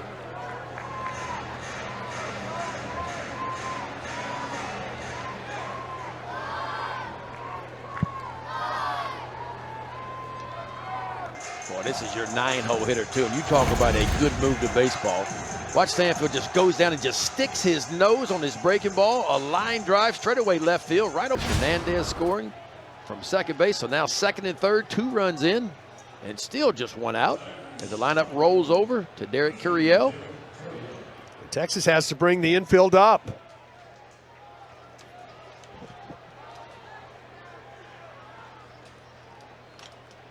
Both bullpens working right now.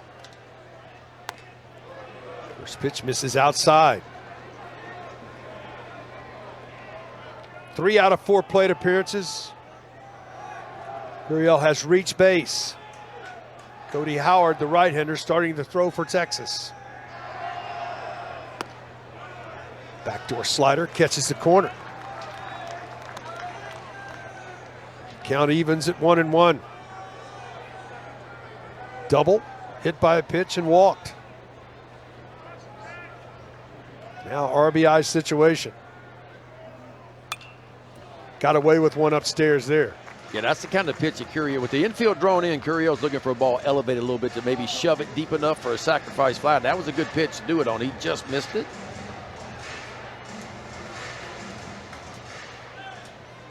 Steps back in. You're Duplantier, you need to strike out right now. Yes, Curiel sir. is a tough guy to strike out. Backdoor breaking ball just misses. Count evens at 2-2. Really good pitch, and I mean it missed by just inches.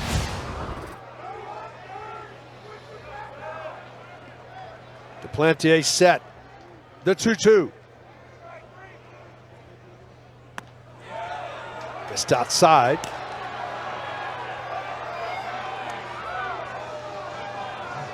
You got Jones on deck. Pick your poison here. Right.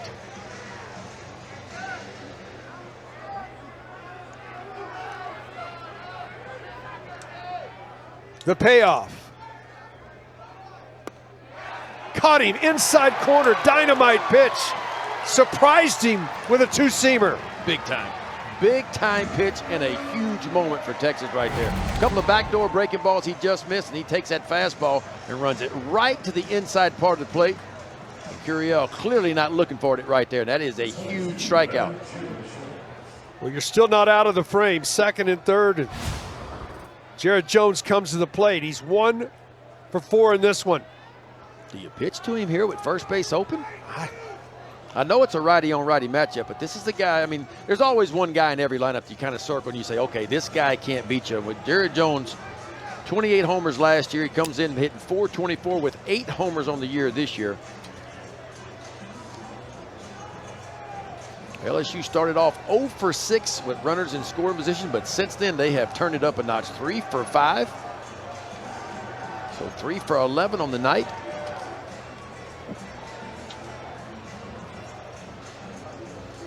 Now they're going to throw this baseball out. Conversation over.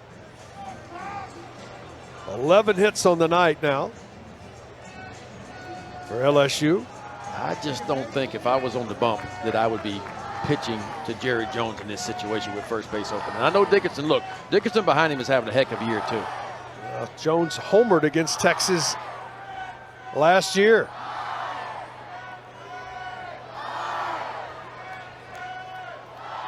Set, battle ready to begin. 1 for 4. First pitch in there for a strike.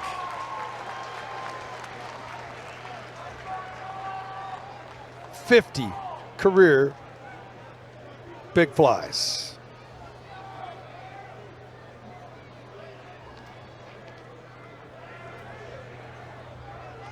The 0-1. Fastball got in on him. Almost like Jones was sitting all speed right there because he was very tardy on that breaking ball. All right, got him to 0-2, but can you finish him? Can you figure out a way to finish him?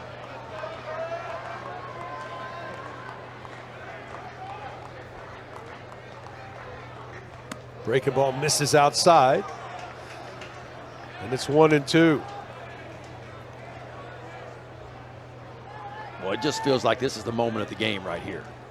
I mean, Texas down by 4 base hits, probably going to net 2 more, make it a 6-run game.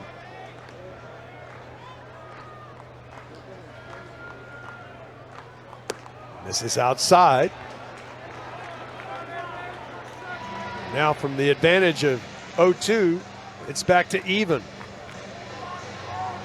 But as a pitcher in this situation with first base open, I'm still making my pitch. Like, there's no reason to give in right now. It is still, everything is going to be on the corner or it's going to be off the corner. Well, that's what I'm talking about. I mean, he didn't hit this ball good, and it was really a pretty good pitch. But Jared Jones, throughout his career at LSU, has been able to do this. Come up big in big moments, and he does it again.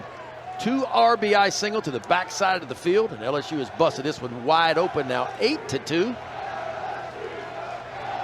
Well, it's just really good. Tigers with a 4 spot, lead 8-2. Count and then muscle it the other way. We'll give you the new pitcher when we come back. Tigers with a 4 spot, lead 8-2. Penn. To get a senior right-hander, Cody Howard from the Woodlands, Texas, transfer from Baylor, making his 4th appearance of the year. Yeah, only worked, 3 innings so far. Walks have been a little bit of an issue for him. You see those 5 walks in 3 innings of work. Fastball's a pretty good one, though. Fastball's going to average 93, show you a breaking ball and a changeup as well, but he's heavy on that fastball. He's going to use it typically about 79% of the time. So if you're LSU, you're sitting on number 1 and you're going to hunt that fastball. He's got a little tail sink to it. He comes on here. Boy, what an inning. Started off, Texas gets the homer, the opposite field, cuts it to a 4-2 ball game, and then in the 7th, this offense comes out. 8th batter of the inning coming to the plate for the Tigers. Occupied left field. There's like a little party going on out there. Get outside the gates. Watching things at the dish as Howard finishes his warm-up pitches. Now 12 hits in the ball game for the Tigers.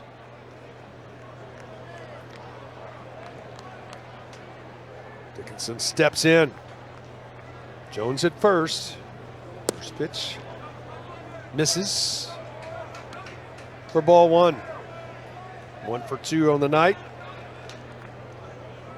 Tigers have seen a ton of pitches. They've gotten deep counts. Struggled with runners in scoring position early. But since then, I think they're 4 out of the last 6 opportunities. Yeah. Started off, what, 0 for 6, I think it was, runners in scoring position, but they have poured it on since then. The 1-1. Playing the SEC 10 conference series, 30 games. You've talked about it. You've covered it for a long time. It's hard to win on the road. It's hard to win on the road. It's hard to win, period. I mean, Yeah. it is just a mental and physical grind. It's just 10 weeks of madness is what it is. Breaking ball gets away from Galvan, back to the screen. He can't find it. Jones moves up the 90 feet.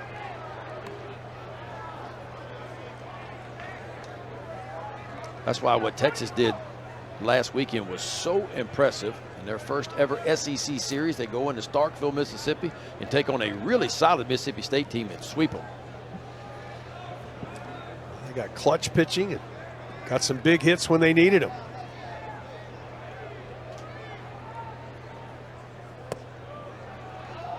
This is down. And the count goes full.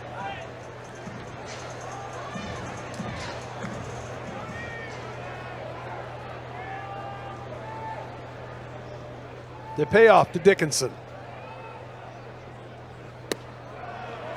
Downstairs, ball 4.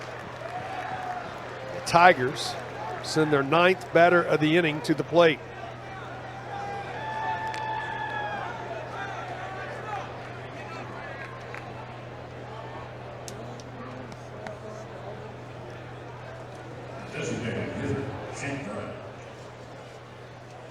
Brown came on as a pinch hitter.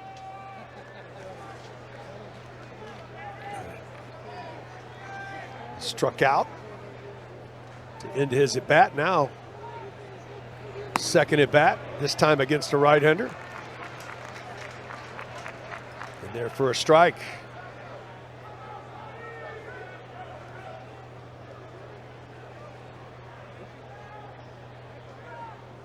The 0-1.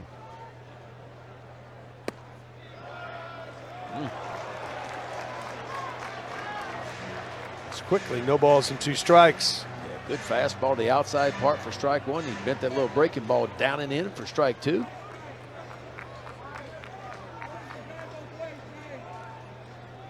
The 0-2. Chopped on the ground, foul. We'll do it again, 0-2.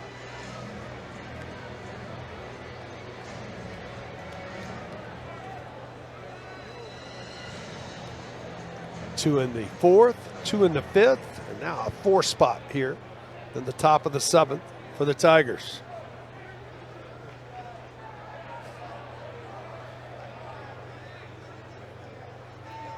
The 10th pitch for Howard since coming into the game, the 0-2.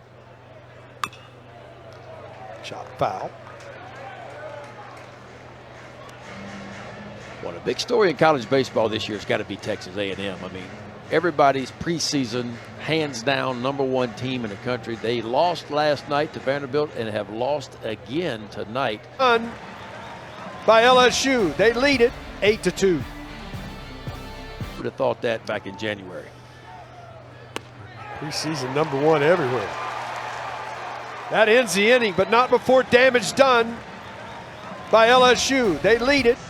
The junior out of South Carolina, he's been really good at that Tiger bullpen, making his 10th appearance of the year. Look at the ERA, 1.47. You want to talk about strikeout to walk ratio? How about 26 punch outs Only 3 walks for the right-hander.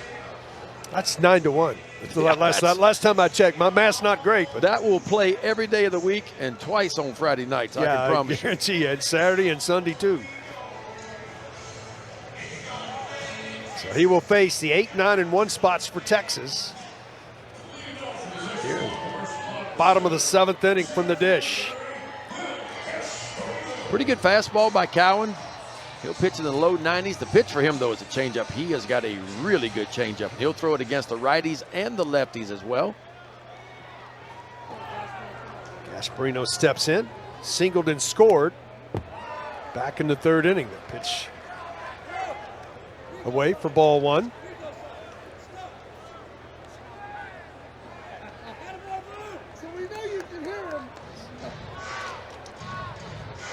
Ball stuck in the back screen. Andrew Campos goes back and retrieves it. We're back ready to play.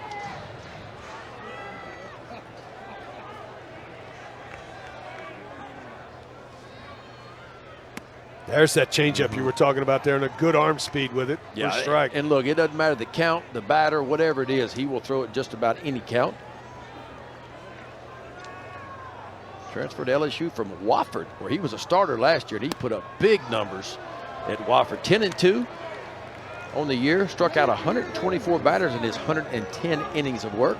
A lot of people thought he might be in this weekend rotation for LSU, but so far he's been out of the bullpen and he has performed well. The 1-2. Had him out in front.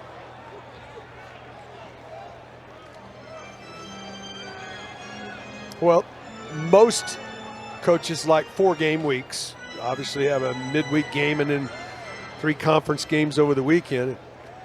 Always look at that and say, if I've got a long guy, a guy that can go 3 or 4, get to it after this pitch, upstairs, then you get into the post where you might need that extra starter. It might be a guy that you can go to in that scenario.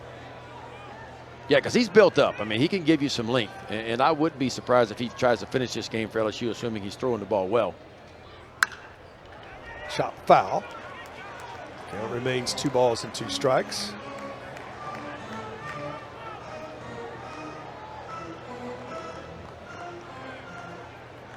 What's up with the green shades? St. Patty's Day was last week, wasn't it?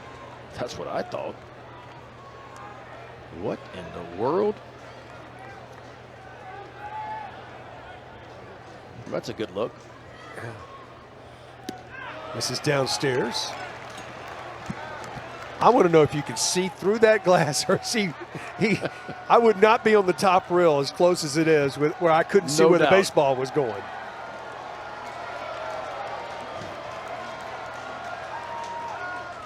Change up and got him. Boy, he pulled a string. Beautiful pitch there for the strikeout. Yeah, that's just not fair. 3-2 count. You think you'll get a heater? You're down by 6. He said, got to throw me a fastball in this situation, right? But instead, Cowan leans on what is definitely his best pitch. Is that changeup?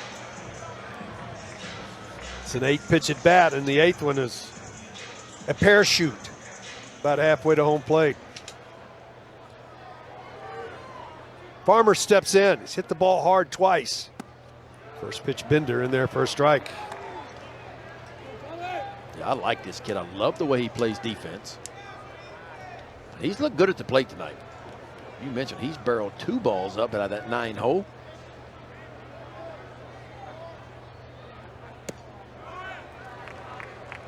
This is outside.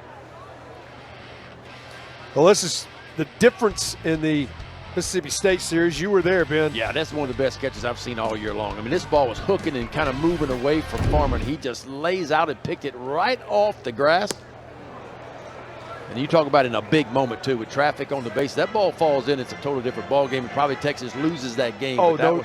That was, and remember, he didn't even start that game. He was a late defensive replacement.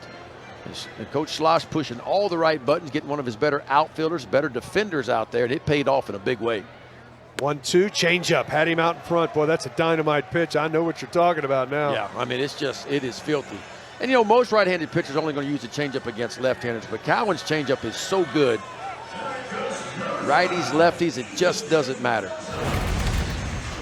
And the key for this, And Keith, you know this, is you got to sell it, right? It's got to look like the same arm speed as your fastball. Everything has to look the same because hitters are too good. And if you slow your arm down or your body down, they pick that up in a millisecond. But Cowan's not like that. He just kind of just rears back and throws it. He trusts the grip.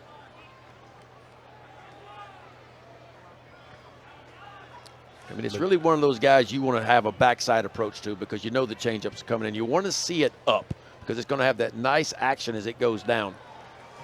Mendoza 0 for 3. He has been a major part of this offense for Texas all season long. Leads the team in multi-hit games. 0 for 3 as he steps in here.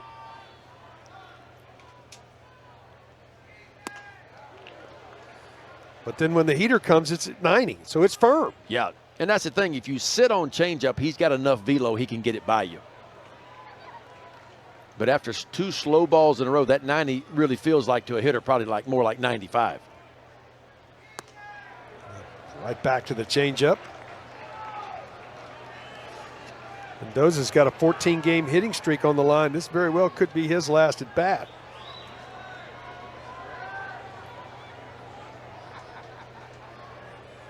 The 2-2 just gets a piece of it, keeps it alive.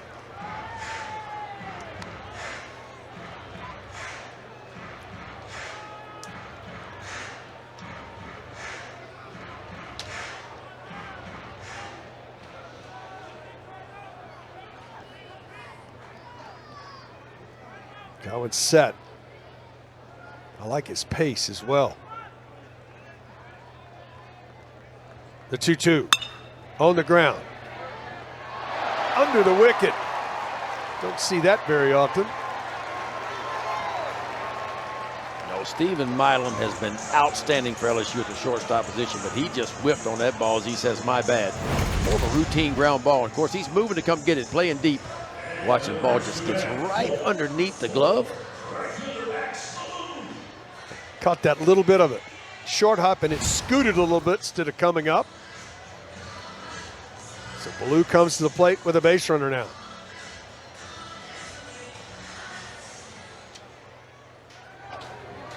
Max 2 for 3 on the night.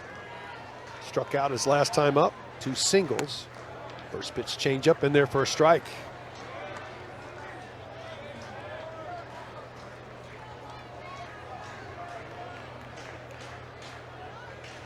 Shift on in the infield for Ballou.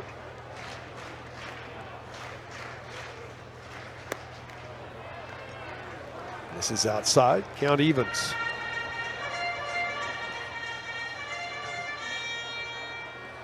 Yeah, but LSU keeping Braswell home over at third base just in case.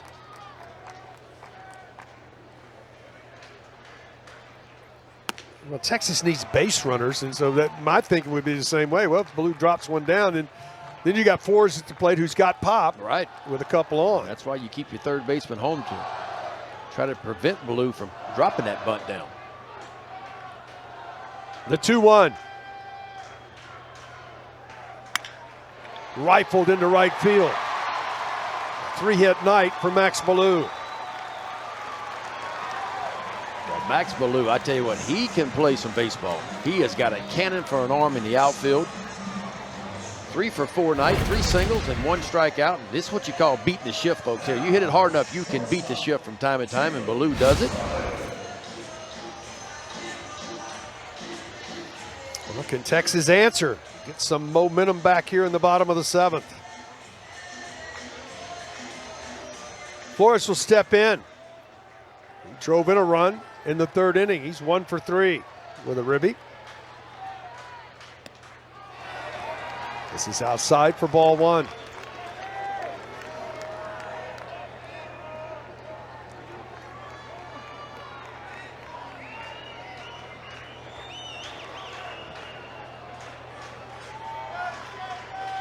The 1-0.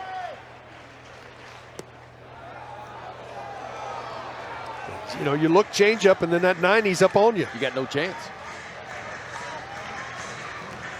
Count evens.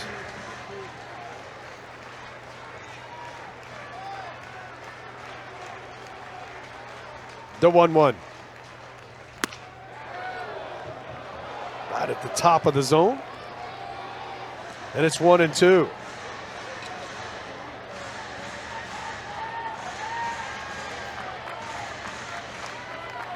'26th pitch of the inning for the Tiger right-hander. Fouled off, and we'll do it again. 3 straight fastballs. You've got to think changeup's coming. I don't think he wants to throw it for By 6. started as a strike out of the hand, and as it travels towards home plate, he wants it to bottom out, get below the strike zone.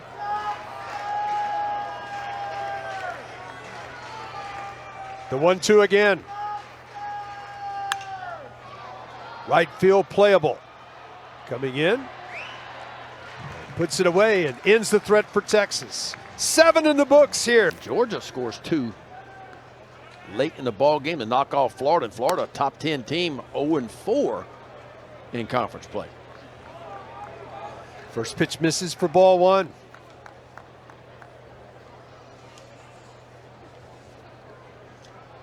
He's had a good night, 1 for 3 at the plate. Struck out, sacrificed, singled and scored.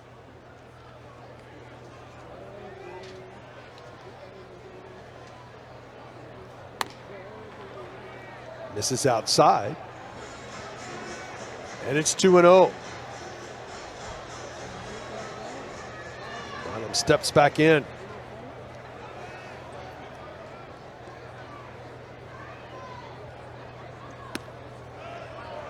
Right at the bottom of the zone for a strike, and it's 2-1.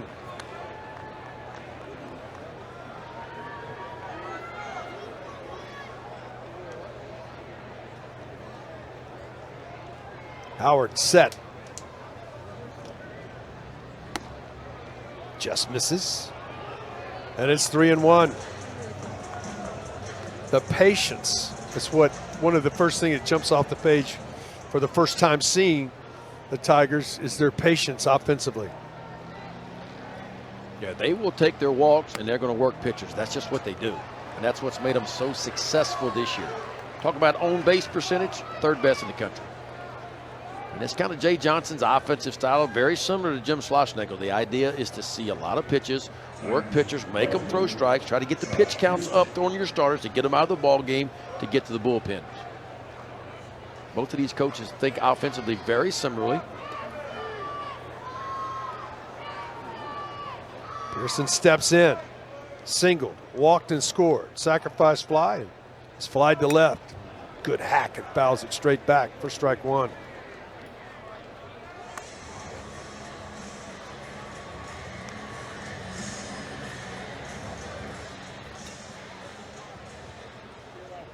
And a big key to LSU's success tonight, and you mentioned it several times, is getting that leadoff runner on. They've done it 6 out of 8 innings.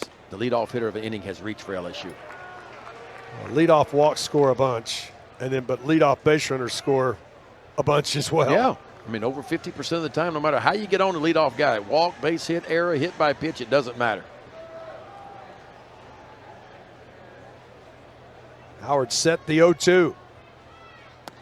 Got him. Oh, really good changeup, huh? Had him out in front. Watch this ball. You talk about staying in the zone. This is where all pitchers want to get with 2 strikes, right? Something that starts in the zone and stays in the zone a long time. This ball just kind of oozes off the outside corner. Well done by Howard. Well, the man of the match, I said it earlier, 3 for 3 as he steps in. And his night started with a sacrifice. Since then, he's been involved in a lot of the scoring. Right side, back out of play. 2-run homer in the 4th. Singled in a run in the 5th. And singled and scored in that 4-run 7th. Yeah, a little bit of a slow start for Hernandez this year, but boy, he has made up for it as of late. See that batting average climb up to 304 now. Good defender behind home plate, brings a lot of experience in his senior season. The 0-1 from Howard. That almost hit him. Count evens at 1-1.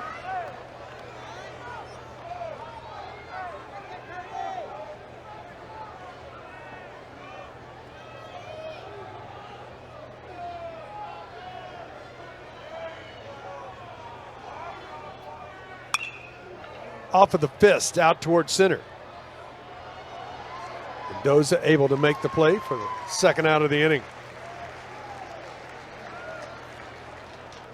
Something a little bit unusual. Once the wind usually sets here, Ben, it's down, but it's back up, blowing as strong as it was this afternoon. Yeah, game time, yeah. Going from the right field corner, basically to the left field corner. Grand old flag is straight out.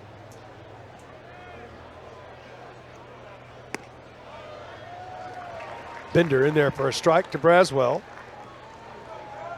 6. Squeeze turned into a RBI base hit his last time up.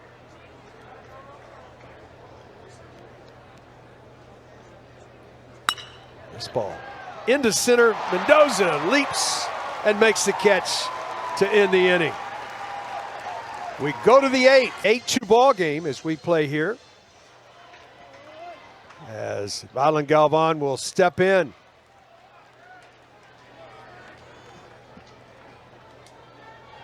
As Galvan steps in there for a strike.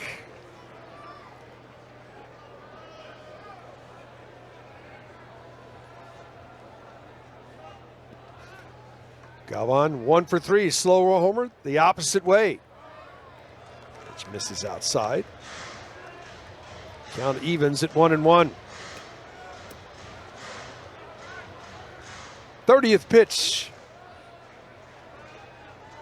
for the right-hander.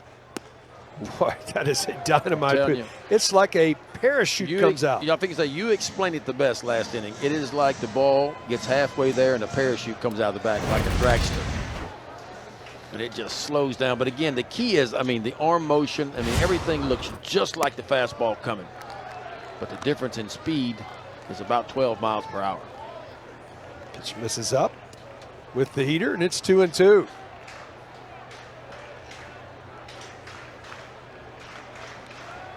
The 2-2. On the ground right side. 4-3 on the put out if you're scoring. Dickinson does his job. The defense has been good tonight for LSU. They put offensive at-bats together. You play that home series to open up conference play and you go on the road. Boy, this is a really nice performance on the road. Yeah, and again, we talked about it. It's the first time LSU has been at a visiting ballpark this year for a 3-game series. LSU's played some neutral sites like everybody has, but first big road test. We talked about it. LSU has not had a lot of success here in Austin. 17-3-1 overall. And the last time they played a 3-game series here back in 2019, they were swept. In there for a strike, and it's 1-1. But this is a team playing with a lot of confidence. And why wouldn't they be? 16 consecutive wins, working on 17. That's the longest winning streak in the country. Well, they pounded out 12 hits, so they've done their things offensively. They've limited Texas to 8 hits and only 2 runs in the ball game. And really no big inning. No inning where you've seen 6-7 batters come to the plate in an inning. Could change up again. The count evens. It's been kind of what LSU's done so far this year.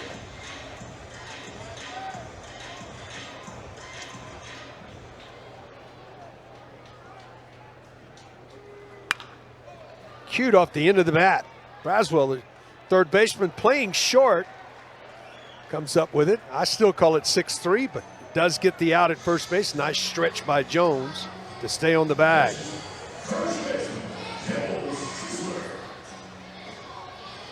Jared Jones used all of his 6'4" frame right here. So watch this ball kind of tailing towards home plate. He reaches out and somehow keeps a toe on first base. Like I said, around the batting cage today, you and I were standing there. That is a big young man. Yeah.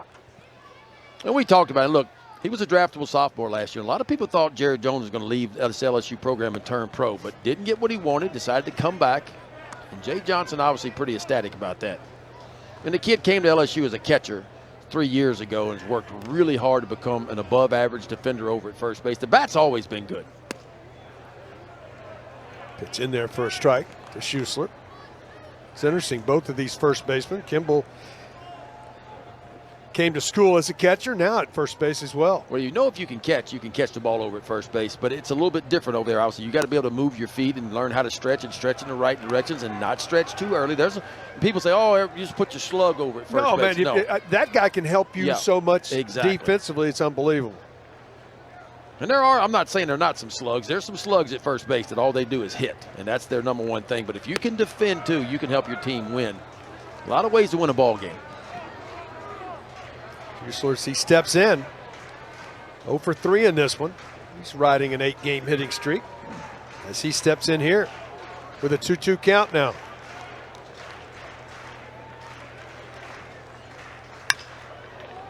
Did pretty well, but foul down the right field line. You know, at the big league level, you can get away with some, because and college ball is different because your shortstop, third baseman, they can spray it every now and then. So you got to be able to pick the ball. You got to be a good defender over at first base. Got to be able to handle the bunts, handle the relays. Those are important. Oh, yeah.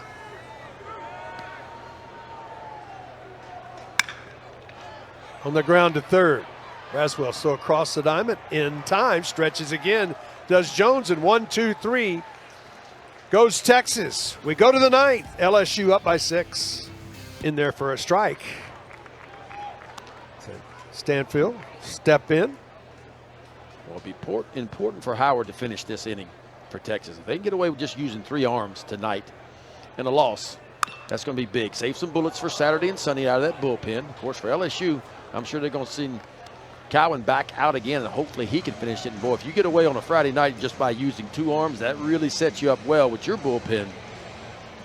Well, you talked about it earlier. That's how important Friday night starting pitching is. Yeah, I mean, that's why you got to be able to give length. I mean, it just sets the tone of the weekend. Look, when your Friday night guy gets knocked out in the 3rd or 4th inning, it stresses the bullpen the rest of the weekend. But if he can go out and give you 6 or 7, man, it sets you up to win the series. Howard's 28th pitch coming. Slider misses, and it's 1 and 2. I mean, there's 27 outs in a ball game, so that means over the course of the weekend, that's 81 outs you got to get. Yes. Oh, gosh. Look out. That's an exit velocity we were talking about. Yes, that's where it gets scary. 104 off the bat. Of course, a pitcher starts 60 feet 6 inches, but when he delivers the ball, he is a lot closer than that, more like 54 feet from home plate. And this is a bullet. Watch this. You talk about scare the tar out of you. And I don't care what kind of athlete you are. Oh, I know. It don't matter how good you are. If you get a ball back up there, you're not going to get a glove on it. You just hope it somehow misses you. And that's what scares me a little bit about these exit velos right now. Well, I totally agree. I mean, just Like, oh take a deep breath. Yeah, it's one thing when they hit it at you, but when you can hear it go by your ear, it takes it to a totally different level.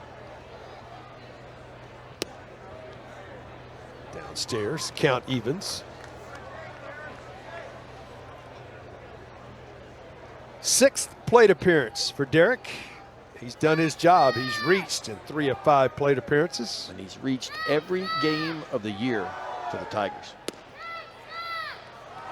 Setting the table. He's down 1 and 2 here. I love his approach. Stays inside the ball.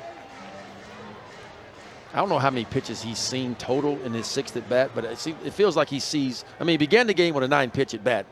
Feels like he sees 6 or 7, 8 pitches every time up. He just laid back on that one and rifled it to right field for his 2nd hit of the night.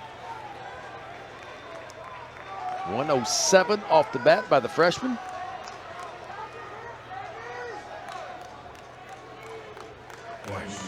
Set the table. Guys down the line, and here comes Jones. Huge 2-run single his last time up. 2 for 5 on the night. He just looks so comfortable at the plate right now. Yeah, nothing bothers him, and that's just the experience factor. And you go back to his freshman year, he began the year in the lineup for LSU. He had 14 homers his freshman year, but then SEC play got here and he was a little bit overmatched, and Jay Johnson put him on the bench. And then he made some big-time adjustments last year, not as much swing and miss.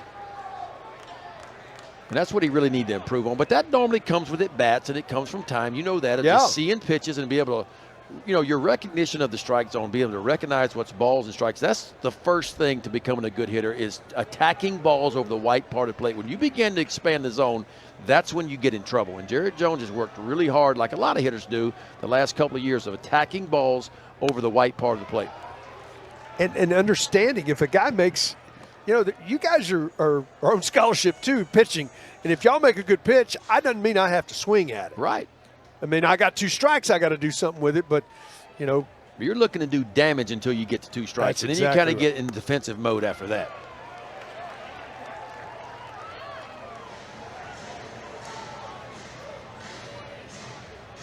People always ask, I know they ask you, what's the most important thing about hitting in there? Well, is it timing? Is it this? It's all those things, but it begins with recognition of the strike zone. No That's question. where it begins.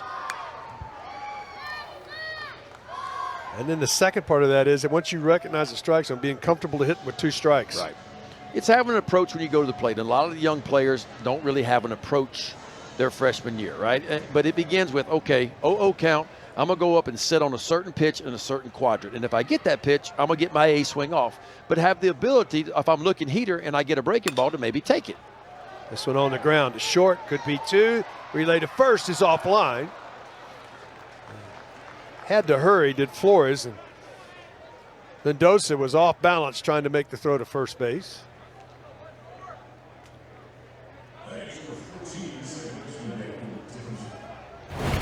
Jared Jones trying to stay to that double play, and he moves pretty good. I mean, you're talking about 6'4", 255 pounds getting down the line there. Stay away from the double play. Extend the inning. Dickinson steps in. Fouls off right side, back out of play. He's peeking ahead to the 9th for Texas, who is at least down 6. Will be at the 7, 8, 9 spots in the order.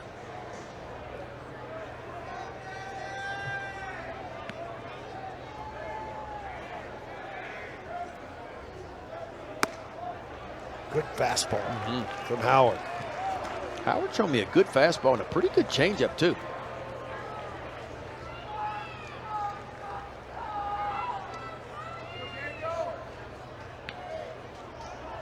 The 0-2. This is outside. You're talking about a guy who had 3 innings of work coming in tonight's game. And Howard? Yeah, he's had his best command of the season in this ballgame. He's been ahead. Been able to get outs. Get out by 6.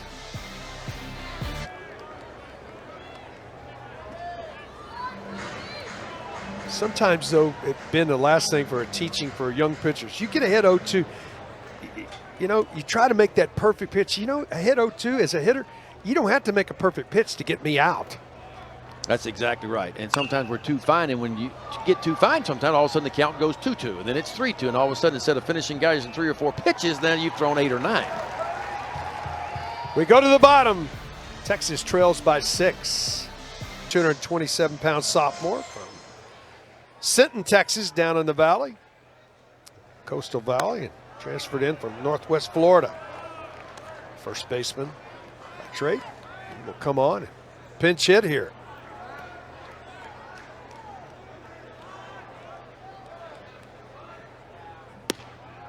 In there for a strike, and the count evens at 1-1.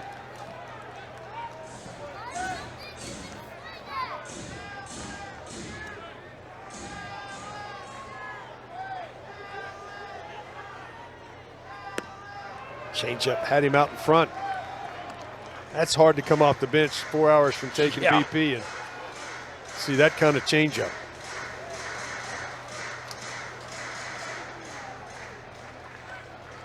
Okay, steps back in. Laid off of that one. Yeah, good take right there. Count evens at 2-2. What a job 48th pitch out of the bullpen, saving the bullpen for the Tigers. This ball right. Wow, that's a fair ball. What a great play by Jones. That's the defensive play of the night right there. Well, we talked about the defense has gotten a lot better for Jared Jones over the years, and you won't see a finer play. Now, this is a rocket to the forehand side. He lays out, collects it, and beats Stewart to the bag. Big time effort by Jared Jones. I love how he gets ready right there. You see how he kind of gives a little jump step as the ball crosses home plate? Why does he do that? It keeps him on the balls of his feet. You'll see a lot of infielders do that. They want to kind of either walk it up or kind of do a little bit of a jump step to make sure they're on the balls of the feet as the ball crosses home plate, so they're in a ready position. That's a heck of a play. Gasparino will step in.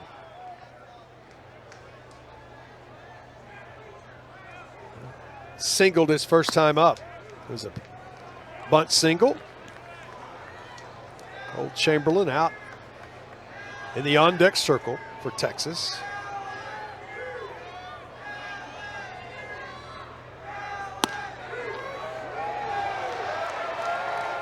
Boy, good morning, good afternoon, and good night. And Gasparino looking for that changeup, gets frozen with a fastball.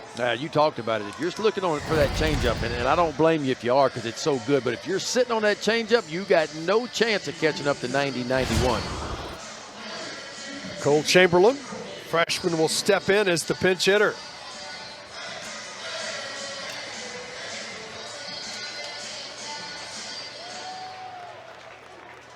.6'2" freshman, California native. First pitch in there for a strike.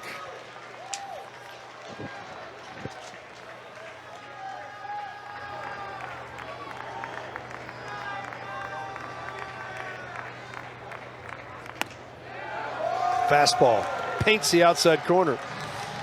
You step in the box, filling the zone up, and you're down 0-2. Now, this LSU pitching staff, just two guys tonight, but they have put on a clinic for sure. 11 strikeouts, no walks for LSU pitchers tonight. Those free passes will kill you, and boy, when you don't put any on there. Well, LSU can strike you out. I mean, they led. Everybody forgot LSU led the nation in strikeouts last year, and they come into this game number 2 in the country